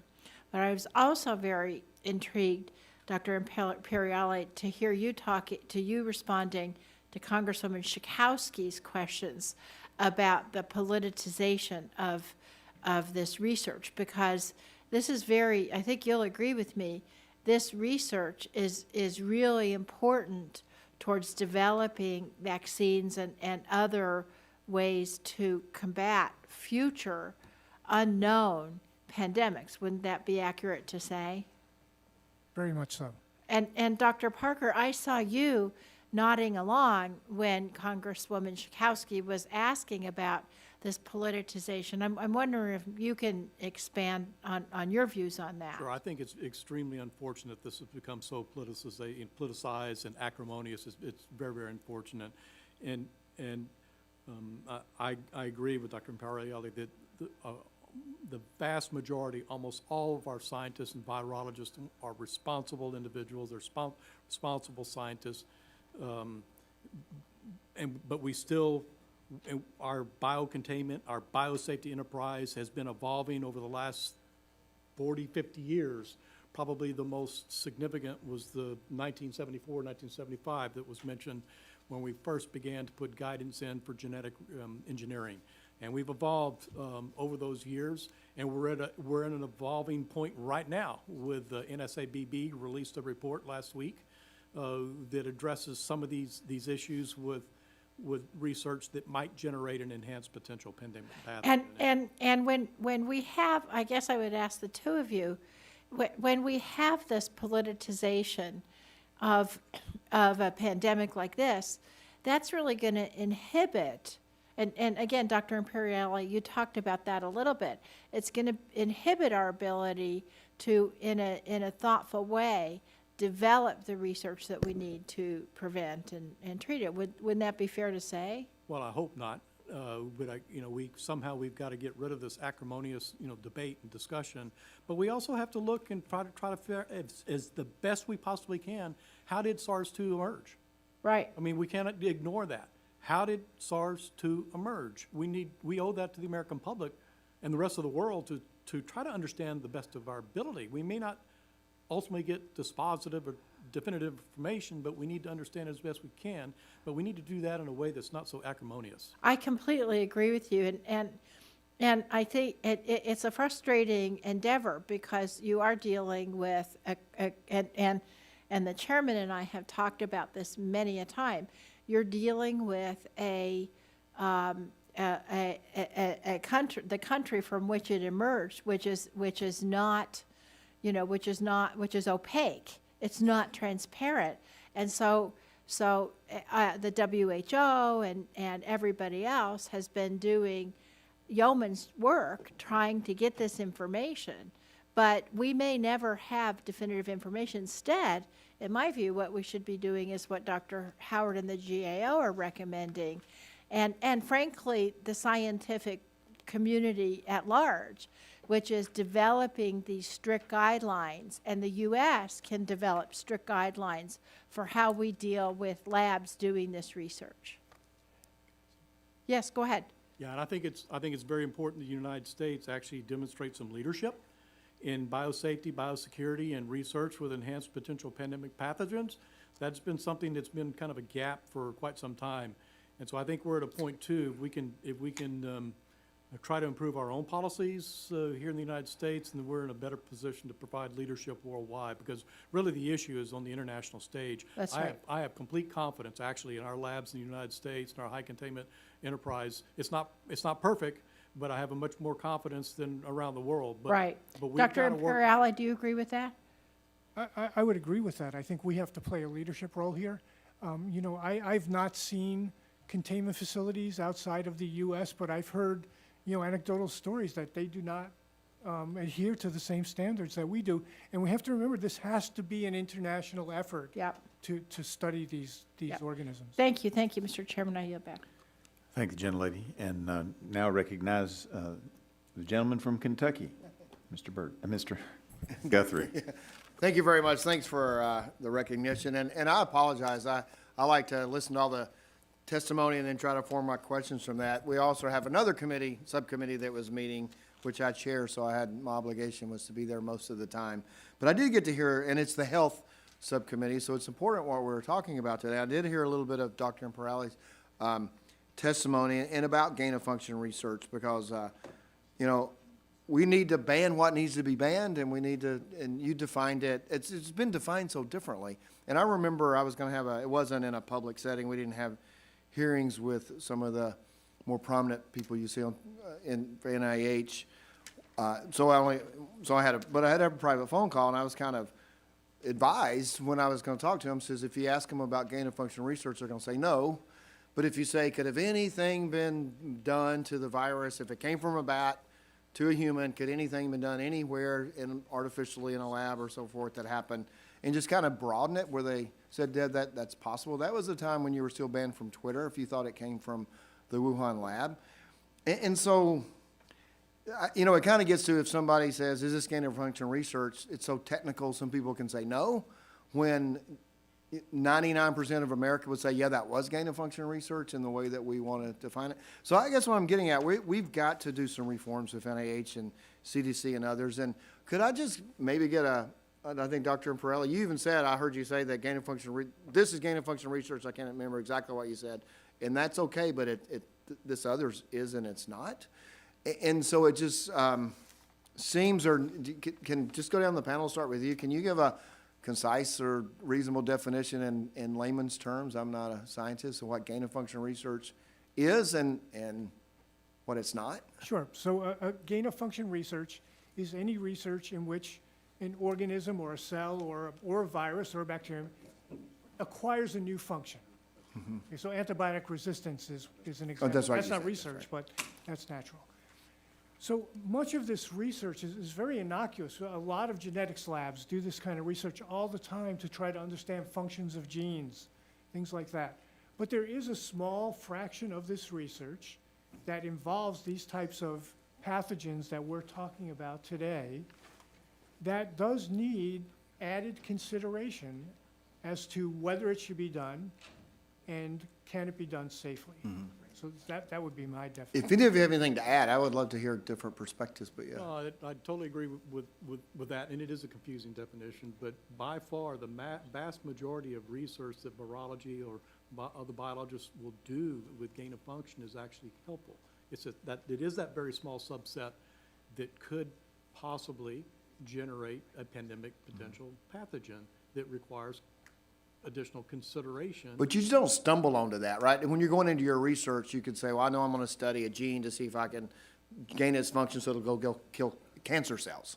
I mean, but you know, you know going in that you're risking? Is it riskable, or is that, could it be, wow, I It stumbled depends- upon you know, this? It depends on the research and the goals of the research and so forth, but yes, the investigator should have that, I'll use the definition in the policy, reasonable anticipation, which is, hard to define too. But they would have some reasonable anticipation that it could. And when they're thinking about that and proposing that type of research, it should require more conversation. And hopefully that conversation starts at the PI level. Because the PI in the institution, I think, actually knows more about the research and the way to mitigate risk at that level. But if it could potentially generate, then it ought to be reviewed at the funding level and maybe reviewed at the department level too, because the consequences could be so great. Should the funding agency do the review, or should it be independent? I believe the review ought to be from the continuum, from the institution, the funding agency, and if it really could generate an EPP or enhanced potential pandemic pathogen, then the department level should review it as well, as a final review. Now, the review continuum and the processes and procedures need to be better streamlined.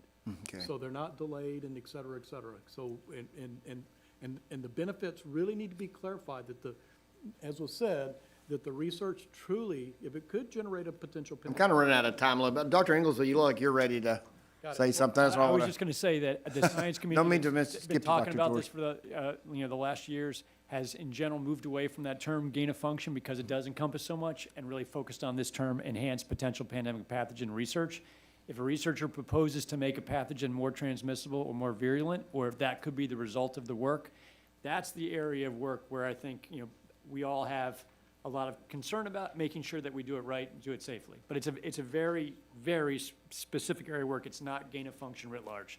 Thank you. Appreciate that. That's very enlightening, and I appreciate your time. I'll yield back. Gentleman yields back. Now recognize the gentleman from New York, Mr. Dunko.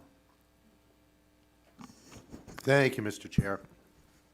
While most viruses emerge from outside the U.S., viruses know no borders, as we all know.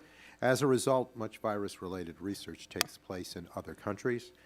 Ensuring that American scientists can collaborate internationally in research strengthens the health and economic security of the American public, and also allows us to answer critical questions about where pandemics originate.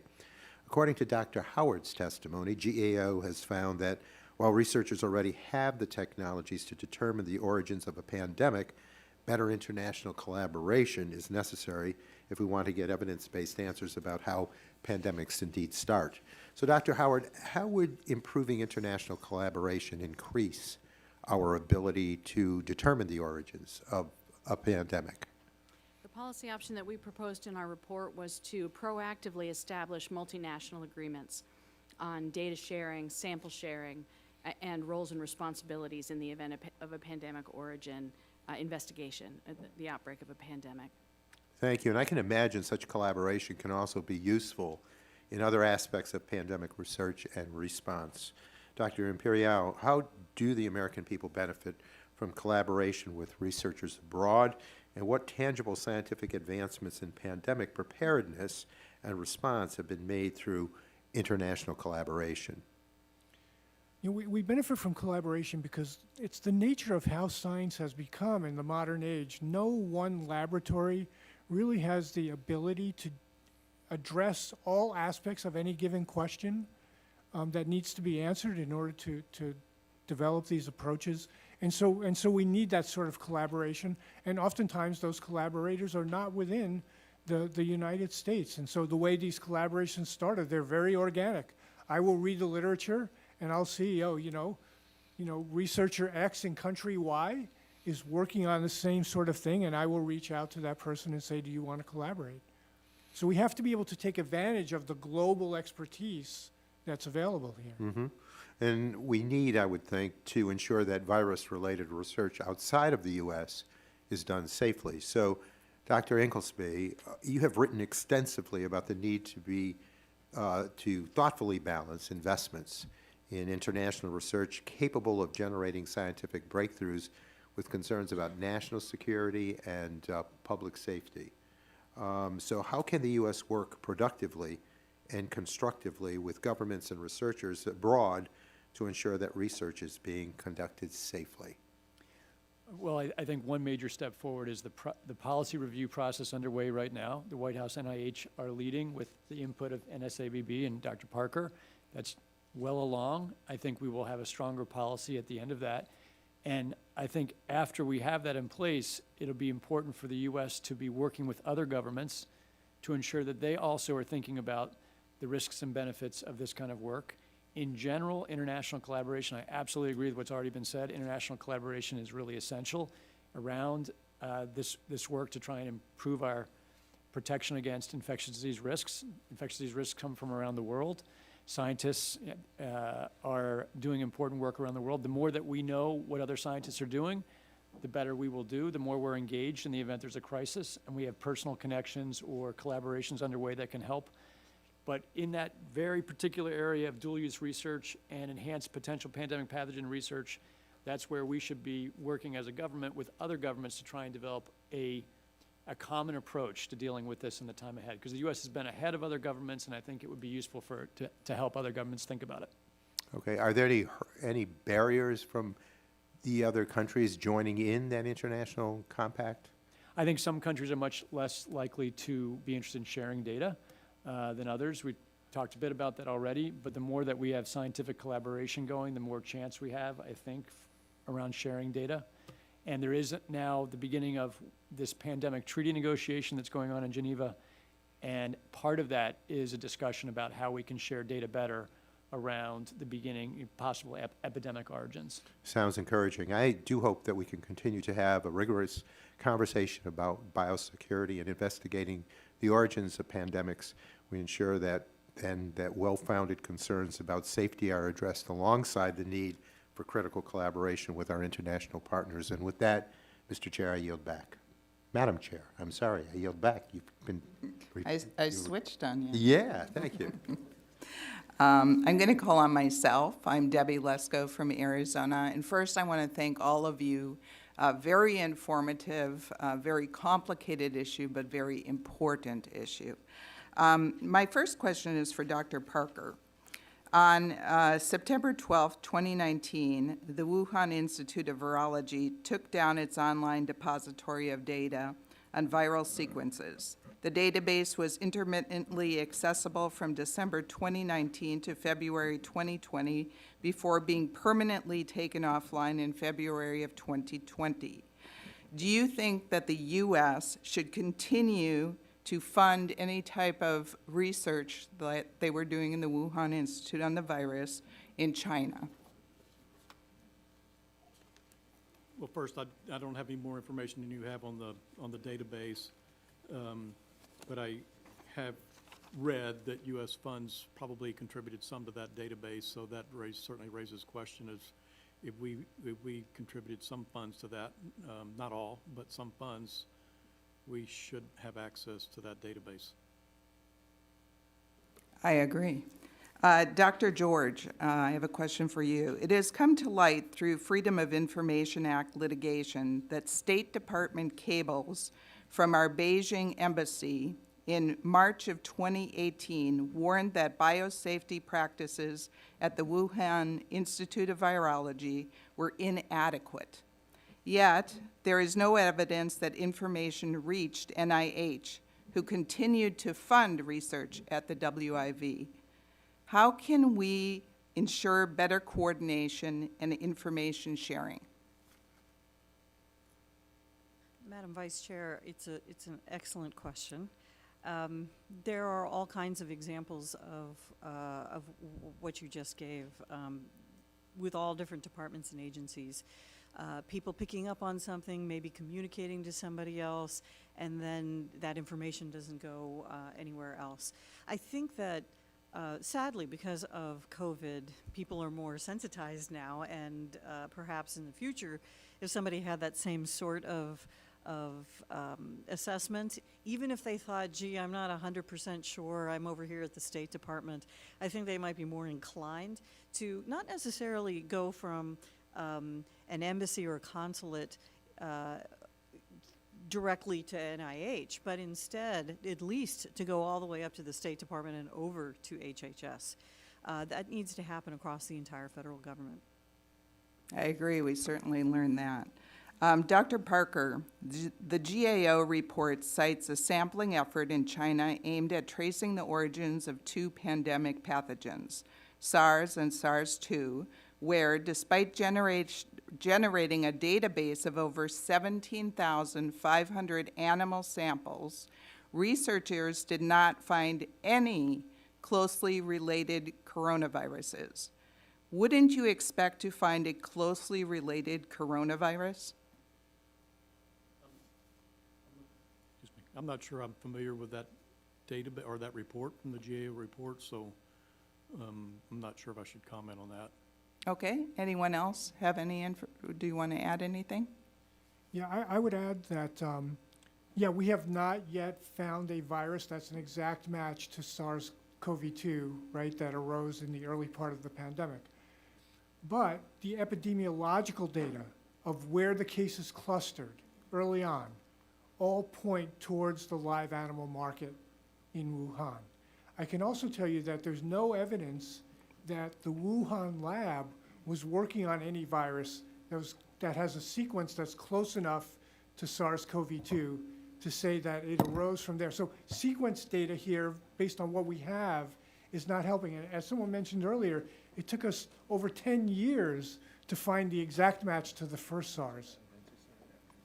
Thank you.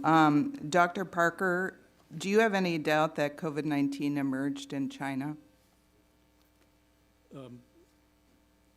All the genomic data points back to Wuhan. Thank you, and I yield back.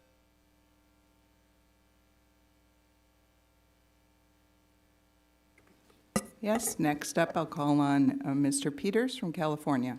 Thank you, Madam Chair. One of the benefits of being down here is that everyone's asked a lot of the questions already, but I do want to follow up on something before. I wanted to talk about biomedical research safeguards that currently exist to manage the effects of potentially risk in the United States. But I just wanted to follow up on an exchange earlier between Dr. Parker and Dr. Burgess about an anthrax outbreak in the 70s. And my understanding is that Dr. Parker, you believe that this testimony, your testimony was that this occurred due to an incident in a Soviet lab. You recall that testimony? Yes, it was a Soviet lab in Sverdlovsk. Okay, just to be clear, how would you compare the biosecurity standards in a Soviet lab during the Cold War with U.S. standards today? Well, I was too young to, Okay. I had not entered into the biodefense field in 1979, so it's kind of hard for me to comment on that. However, I'd say during the, after the fall of the Soviet Union, I made a number of trips to Biopreparat, kind of the civilian equivalent of the military MOD, military defense facilities. They're good scientists, former Soviet and now Russian scientists. They're very good scientists, but their laboratories are in great disrepair at that time because they didn't have funding and because of the situation of the collapse of the government, and so we were very concerned about. I think 1979 is a long time ago, but would it be fair to say that it's wrong to assume that they're the same, the standards? We wouldn't have evidence that they're the same, would we? No. Yeah, because I'd be didn't have eyes on the ground. I'd be suspicious myself that they're the same, but in any event, Dr. Imperiali, maybe you could describe the steps that researchers and institutions already take to mitigate risks and design safe research projects and how they might be improved. Right. So first of all, I can tell you that biosafety in the United States has been constantly improving over the years. I mean, the precautions that we take, the equipment that we have today are much superior than when I started as a researcher in graduate school in the late 1970s. So there's that. We also have these different levels of biocontainment, from 1, the lowest level, to 4, and we assign the appropriate level of containment based on the nature of the pathogen being worked on. And so the most dangerous pathogens are worked at with the highest level of containment. I had the opportunity to visit a BSL-4 laboratory in Boston a few years back, and it's just remarkable to me how that building was designed, the procedures they have in place to protect us. And so if the facility is designed properly and the procedures are being followed the way they are supposed to be, the chances of an accident are very, very small. Yeah, actually, I think I saw similar things in our visit to the CDC, which we took as a committee, a lot of the same containment features. What role do you think Congress can play in making sure that the public and other policymakers are distinguishing between legitimate concerns about risks and ill-informed fears based on conspiracy theories or supposition? Boy, that's a good question. Right, you can't legislate this. And I guess it's more just the way that, you all talk about these things when you're making statements to the publics and such to ensure that, we're not overgeneralizing things, that we're, again, I'll come back to the gain of function thing, right? We're not painting this whole area of research as having potential risks. Right? As Dr. Inglesby said, there's a very, very small number of experiments here where we need to be carefully considering what we're doing there. So I think it's more of it's the way the communication occurs, it's the way we talk about things, and also then when misinformation is put out there, Right. pushing back against it. I'll just say I appreciate very much the witnesses. I think that this committee will be looking at ways to make sure that we're prepared next time. This is an important part of that discussion, as is making sure we're getting vaccines early, as is making sure we deal with supply chain issues that we've discovered during the pandemic. And I appreciate the hearing and the witnesses, and I yield back. Gentleman yields back, and now I will recognize Mr. Duncan of South Carolina. And everybody needs to lean in their mics. We're having a little bit of mic problem. Yeah, thanks. That mic was janky. If SARS-CoV-2 naturally spilled over in Wuhan, it's a heck of a coincidence. It means that SARS-CoV-2 reached Wuhan undetected and spilled over basically at the front door of China's premier coronavirus research facility without leaving behind any infected animals. WIV scientists who have been studying coronaviruses for 20-plus years never expected to have one emerge in Wuhan. Based on the research, they expected a virus like SARS-CoV-2 to emerge 1,600 miles away in a rural area of southern China. Laying aside those coincidences for a moment, if SARS-CoV-2 emerged naturally, it really seems to undermine the rationale for projects like Global Virome Project. Governments have spent hundreds of millions of dollars on researchers collecting viruses from caves and other remote areas, but it doesn't seem to have resulted in us being any better prepared. So, Dr. Peters, is there some other part of the human-animal interface we should be focusing on? I think you meant Parker? Parker, I'm sorry. Yeah, well, it's been a long day, sir. I'm sorry. I have to admit, when I first was briefed about the Global Virome Project very specifically, actually at a conference we hosted at Texas A&M several years ago, it looked impressive. But the more I thought about it, and I talked to other people, including actually Christian Anderson was briefed the following year, and although there could be some merit to something like that, I think the available dollars that we have would be much better used at basic public health, animal health, diagnostics, surveillance, reporting systems, particularly in low, middle-income countries. And that's where some of these viruses are really going to emerge, in the low, middle-income countries and disease hotspots. And we really need to use our aid dollars, because some of this was not aid. It was using aid, development dollars, U.S. aid. And I think the objectives of our aid dollars ought to be going to development in low, middle-income countries, and then specifically for public health and animal health capacities. Yeah.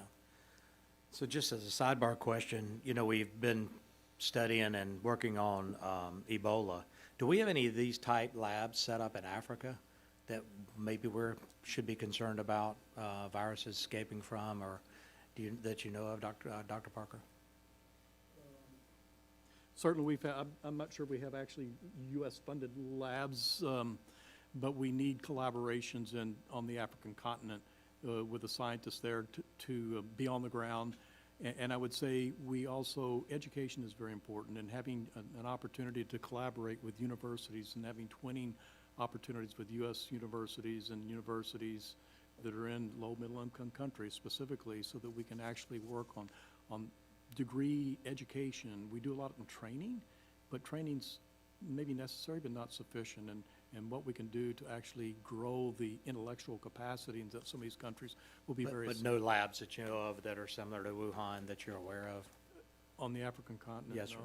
Well, Closer to the source of Ebola. And South Africa's has a long history and has a very distinguished scientific record in South Africa. Right, thank you. I'm going to shift gears. As we had mentioned, academia will play a large role in bioattribution investigations. However, academics can be subject to pressure from colleagues, funding agencies, and irate members of the public who disagree with their findings. It is essential that dissenting voices not be censored or intimidated. How can Congress foster collaboration and data sharing between researchers and others in academia under those understandings, and what initiatives are currently constructive and what's non-constructive? And I'll direct that back to Dr. Parker, but if anyone would like to chime in 2 minutes. Sure. Thank you. One, I think continue just recognition of the importance of academia and university-based research, and how university-based research needs to be fully supported, and the life sciences need to be fully supported. So I think just that recognition and continued discussion will be very helpful. Certainly funding is absolutely necessary. It can't be done without resources. Yeah, but we see oftentimes funding directs the outcome and sometimes changes the hypothesis from the very beginning, or at least by the end date. So I know we've beat a horse here for the last couple of hours that we've been on this hearing, but I think Americans and my constituents want to make sure that the United States government investigates the origin of COVID-19 that took so many lives, and it's not negating the understanding and empathy, sympathy for the lost individuals and the pain that the families felt and the strain it put on the hospitals, our healthcare workers, and whatnot. But coming to the conclusion of what happened in Wuhan, how it escaped or how it occurred naturally is very, very important. I think personally that it escaped from the lab. It wasn't natural, and it was in my initial comments. I'm glad to see what GAO has put forward. I want to wish you guys as researchers the best of luck, and as you participate and collaborate on the origins of COVID-19, so we can get an answer, so we can keep this tragedy from happening. We're never going to stop a pandemic from happening. My best friend's a doctor. He told me we were due for a pandemic, and he wasn't surprised when this one happened to sweep across the globe. But to find out that it may have been manufactured, it may have escaped the lab, is kind of alarming to so many people. We need to make sure that doesn't happen again. With that, Mr. Chairman, I yield back. Thank you, the gentleman. Now recognize the gentleman from California, Mr. Ruiz, for his 5 minutes. Thank you, Mr. Chairman. I think we can all agree that biomedical research is critically important to improving our understanding about how pandemics begin, developing effective vaccines and therapeutics, and creating policies to contain future outbreaks. Ensuring that research is conducted safely with robust biosecurity standards is essential to the safety of researchers and the public alike. Clear standards can help us weigh the benefits of potential research against its risk, and gives us guidance for making reasoned, evidence-based decisions about which research is appropriate and under what conditions. Dr. Imperiali, how should Congress weigh the risks that certain types of research carries against the benefits, and how can clear biosafety guidelines help in that evaluation? I think that Congress has to listen very carefully to the experts in these areas who are doing this research, so that they can understand why we want to do these experiments, how we're going to do it, and that whether or not we've got the appropriate protocols in place to perform it safely. So I think that, a dialogue and a partnership between Congress and the research community would really go a long way here. So I know that there are a lot of ethical boards in doing clinical research. In terms of the biomedical research, aren't there certain guidelines for safety already that exist, or do you think that we need to create more robust safety guidelines? Yeah, very much so. As I alluded to, there are guidelines for working with recombinant DNA and also with infectious agents. These are come out of the NIH, they come out of the CDC. Institutions are required to follow those guidelines as a term and condition of federal grant support. And so we have committees that review these experiments before they're being performed. We in the laboratory look at these things very carefully before we're performing these experiments. When we propose grants, there's that review at the NIH level, and when necessary at a higher level, if it is this very specialized category. So this research is being reviewed extensively at multiple levels and also throughout the lifespan of the research. And so how can we design a thoughtful biosecurity framework, right, that offers robust safeguards and risk management strategies that also doesn't stifle potential innovative and biomedical breakthroughs? Is that for me again? Yeah, that's sure. for you again. Okay, so yeah, I think it comes down to, you know, what we've all been talking about here, right? Which is that we need to, first of all, understand what experiments are important to do. What are the really important questions that need to be answered? So I would make the argument, if someone wants to do an experiment because they think, wow, you know, I think this would be interesting to answer question X, but they can't convince me that there's a compelling need to answer that question, except to perhaps provide, you know, add to our knowledge base in a more existential manner, then I think we can't take risks under those types of circumstances, right? But if there's an experiment, and even maybe a gain-of-function experiment, that is going to give us critical information that may be necessary to prevent a pandemic or develop a therapeutic or deal with antibiotic resistance in bacteria, then I think we have to be willing to maybe take a little bit higher risk because of the importance of answering that question. But we have to make sure that we've got the appropriate precautions in place to mitigate that risk and make it as minimal as possible. So one, we have different levels of that kind of risk research at the CDC, and they have their equipment. But one of the things that Dr. Parker said was that oftentimes the higher risk locations of the origins of any pandemic are in low to middle class income countries where the risks of communicable diseases are higher. And you're talking about making sure we have safety in our protocols. Well, that's going to require collaboration with other countries, with investments in other countries to ensure that research is done at the site and identification is done at the site in order to contain it. And I just need to make a comment here that this is very important to understand that global health security is our health security, and taking an American-only approach to withdraw from other countries and global health and investing in those underserved countries is only putting ourselves at risk and doesn't meet the national security interests of our nation. So I think it's very important to understand that this requires also investments in biosecurity and infrastructure in those other countries as well. And with that, I yield back my time. Appreciate the gentleman yielding back. Now recognize the gentleman of Texas, Mr. Crenshaw. Thank you, Mr. Chairman. I don't want to spend too much time on this, but I was a little surprised to hear that the new consensus is that it's a wet market. Seemed the consensus before that, with a lot of pretty good evidence, was lab leak theory.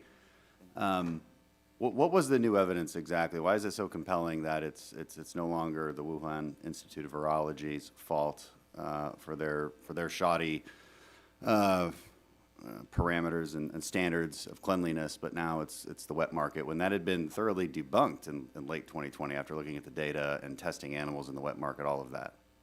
Yeah, so there are a few pieces of evidence there. So the first is that the epidemiological evidence, where the original clusters of cases occurred, all map to that market.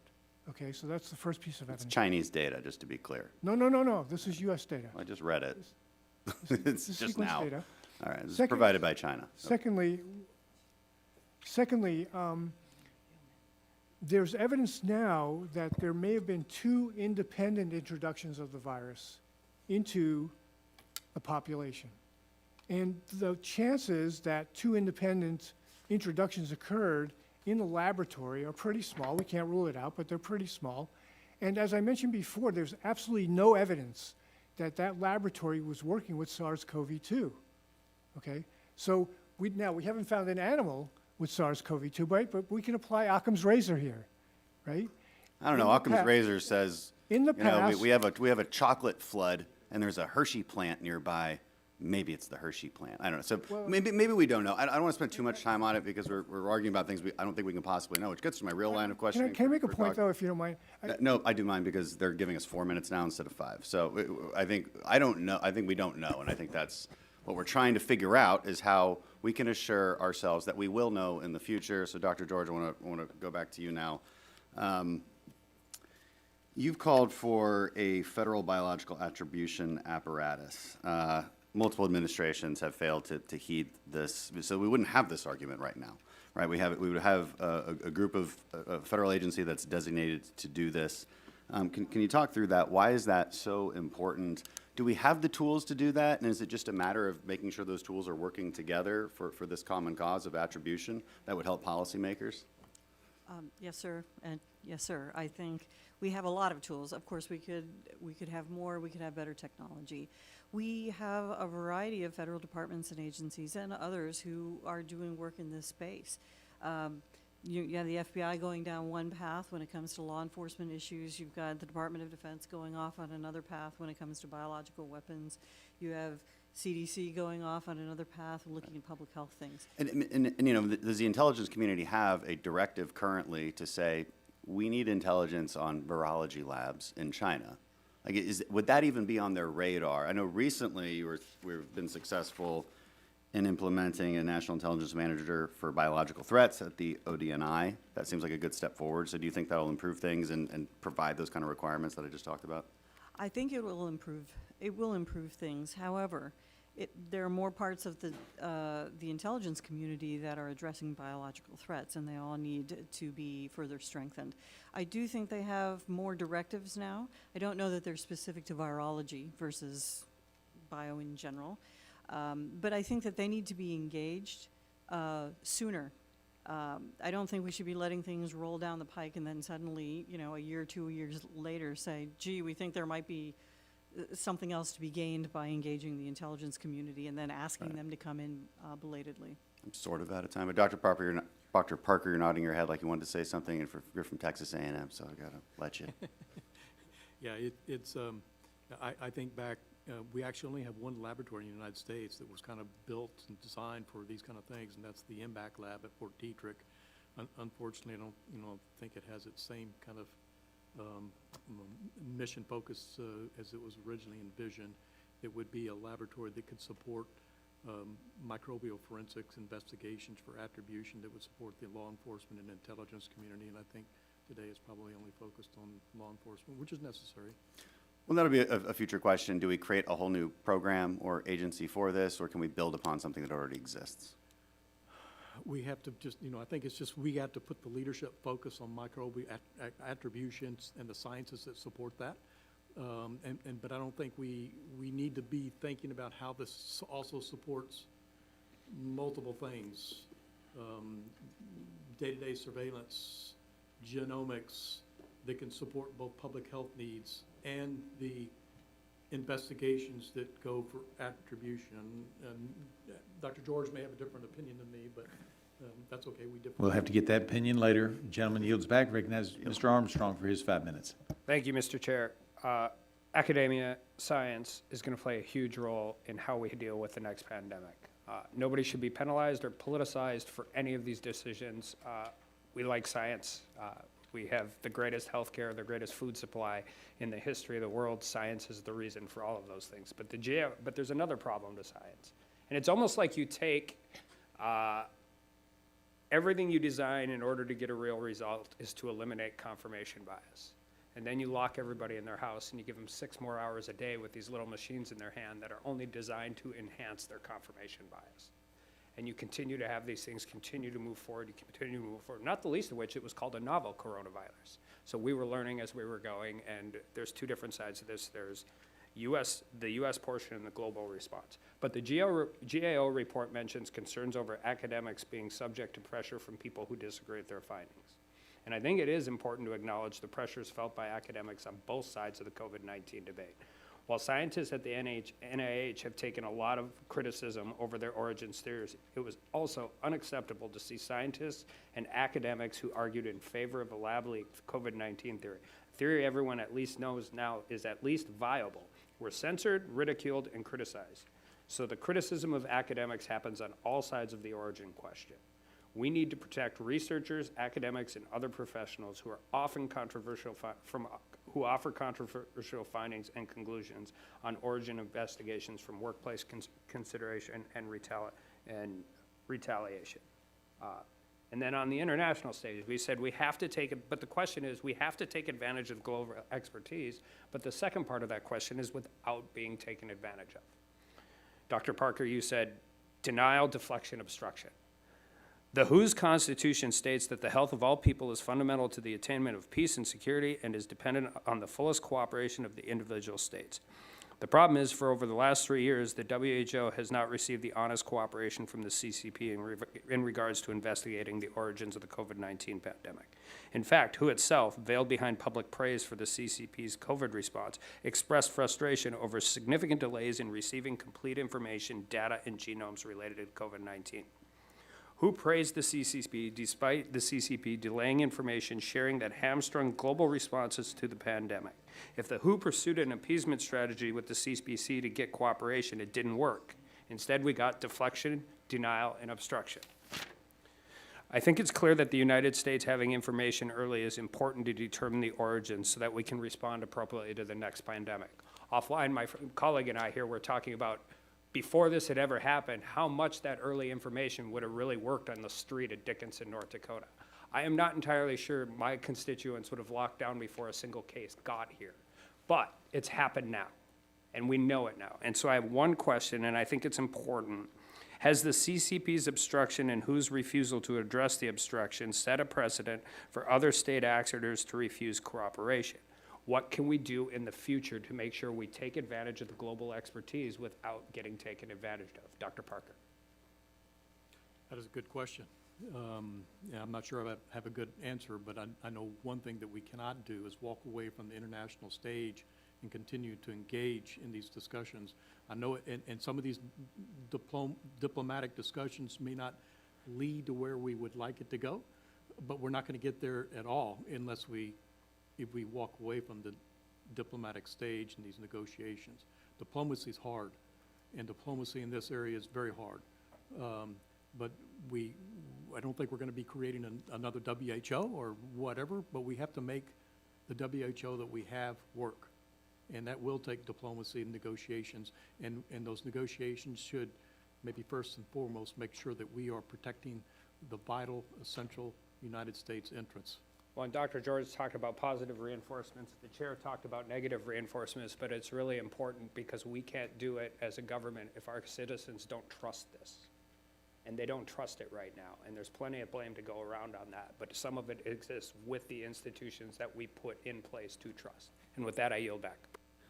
Appreciate it, gentlemen. Yielding back. Now recognize the gentlelady from Florida, Ms. Kamek. Thank you, Mr. Chairman. I'll jump right in. So this question has already been posed by one of my colleagues, but I want to follow up on this. It is about the GAO report, which cites the sampling effort in China that was aimed at tracing the origin of the two pandemic pathogens. Now, there was a database of 17,500 animal samples. It was said, and I think it was you, Dr. Parker, that said you weren't familiar with that report. It is page 15, last sentence, second paragraph. This states that 17,500 animal samples were used, and not one had a closely related trigger to coronavirus. I'm not a scientist, so educate me. How many animal samples would it take? Because what we're hearing today, to the point that my colleague from Texas is saying, is that this is now something from a wet lab, contrary to everything that we've been briefed on for the last 2 years. Well, I think animal samples doesn't tell me what genomic samples are in those animal samples. I think that must be referring to the September database that went offline, perhaps. I don't know. But just because they're animal samples or clinical samples, whether they be fecal, oral, tissue samples, doesn't tell me what genomic samples were identified in there. But I think, so that. And because we're short on time, I'm going to jump to the next one. This is for really the panel at large. How much money is invested in research projects, either in China or in collaboration with Chinese researchers? Who is responsible for tracking this research? And to the comment that was made earlier about critical communication between scientists and researchers, how do we protect United States data, health data, and populations, particularly when the Chinese government at the highest levels is suppressing information, withholding information, even to the WHO in the middle of a pandemic? Don't all jump in at once. I do not know how much U.S. dollars is going into research at China, I'm sorry. Okay, Dr. Parker? Yeah, I don't know that number either, but I think that's a number that should be asked of the federal funding agencies that work there. Dr. George? I think that whoever's taking a look at China's bioeconomy probably has more information about that. But I also think that on the point of the role of the Chinese federal government and what they're doing, it's not just about denial of information and sharing with other people. Let's not forget, they are looking for genetic information from a whole lot of people all throughout the world with some very popular genetic tests. I think we need to broaden our awareness, and we need somebody to be paying attention to all of this. Thank you, Dr. George. Yeah, and the really fair questions. I unfortunately don't know the funding level for the Chinese science enterprise. I do think collaboration between the U.S. and China has the potential to be useful in the future, but with appropriate safeguards and disclosure and accountability and transparency. I do think to your other question about how do we keep putting pressure on the system, working with other partners around the world to continue to ask for information about what happened, basically all in animal sampling and the environmental sampling and in the laboratory continues to be very important. The WHO now is in that position, is asking for that information from China. I think the Director General even a month ago said all hypotheses remain on the table. China needs to provide more additional information. And to Dr. George's last point, I completely agree that China has a strategy of acquiring genomic information from around the world, including in the U.S., but has laws against other countries acquiring genomic information from within China. And so I think we should all be playing in a level playing field and be much more aware of where our information in the bioeconomy and personal information is going, in particular to China, but to other countries. Thank you. Dr. Howard, as quickly as you can. Our work was not designed to look at the resources being expended on particular research. Thank you. I yield. Thank the gentlelady for yielding. Seeing no other witnesses of the regular subcommittee here, I would now recognize the gentleman from Georgia, Mr. Carter, and so that the committee members will know, or so that the witnesses will know what's happening, is they've called for votes. And that's why people have been picking it up a little bit and why everybody's going to leave except myself and my colleague, the ranking member. And Buddy, who's going to ask questions. Go ahead, Buddy. You're on. Well, thank you, first of all. Thank you all for being here. Mr. Chairman, thank you for allowing me to wave on, and thank you for having this hearing as our first oversight hearing. How appropriate after suffering through the last 3 years, 2 years, or whatever, without having these type of hearings that we wanted, this subject matter. And I'll be very quick. I've just got a couple of questions. We all know, it's gone over how much this has cost us in the way of lives, how much it's cost us in money. We don't know yet the impact that the lockdowns and everything else and the lack of children going to school has had, but we know that it's going to be tremendous in the future. I want to ask you, Dr. Howard, in your work, have you ever compared oversight and compliance in U.S. taxpayer-funded research facilities in foreign countries to that in domestic institutions? I'm not familiar with prior GAO work in that area, but we can do a little research and get back to you. I'd appreciate that because it's my understanding that the NIH, for instance, exempts foreign animal labs from compliance with the U.S. laws. And that's very concerning, especially if they're sending money over for research in places like the Wuhan lab of virology and other labs in China and Russia. This is something that I'm very concerned about. Dr. Inglesby, I want to ask you, and this will be my last question. I'll go real quick, but thank you for being here, first of all. The Center for Health Security released a report in 2018 that was titled The Characteristics of Pandemic Pathogens. This point isn't too far in. It's the executive summary, but I think it's a good one. It says, although most classes of microbe could evolve and or be manipulated in ways that would cause a catastrophic risk to humans, viruses are the most likely class of microorganism to have this capacity. Let's assume we read nothing else in that report except for this. Can we just take that point away from this to say that we need to be most careful when with federal policy covering viral research as opposed to other research? I think the federal policy needs to be most careful around proposals to make pathogens, in particular viruses, more transmissible or more lethal. And that's what we call enhanced potential pandemic pathogen research. I think a lot of viral research poses no obvious risk at all within the laboratory, but there is a very specific area of viral research around making viruses more transmissible, which requires, I think, very special attention, very special review by by the government. You know, I know there's a danger in generalizing, and I know y'all have defined gain-of-function research as being much more than probably what most people think of it as. But I got to tell you, I've got serious reservations. I don't think I'm the only one. I think Americans have serious reservations about this, with all due respect to research. And I do have a great respect for research. I'm a pharmacist. I went through pharmacy school, saw researchers working diligently, and what has happened through research and development in my career as a pharmacist is nothing short of miraculous. But at the same time, when we talk about gain-of-function research, I can't help but think, you know, a quote from Einstein was, the only thing more dangerous than ignorance is arrogance. And in my opinion, gain-of-function research is nothing more than intellectual arrogance. And I think there's a real danger there, and I don't think I'm the only one who believes that. I think there are a lot of Americans right now who believe that. So having said that, Mr. Chairman, thank you again for allowing me to participate, and thank all of you for being here. Thank you very much. That concludes our witnesses who have asked today. I would remind all the members that they have 10 business days to submit additional questions for the record, and I ask the witnesses to submit their responses within 10 days of receipt of those questions. Without objection, subcommittee is adjourned. Thank you all very much. Thank you.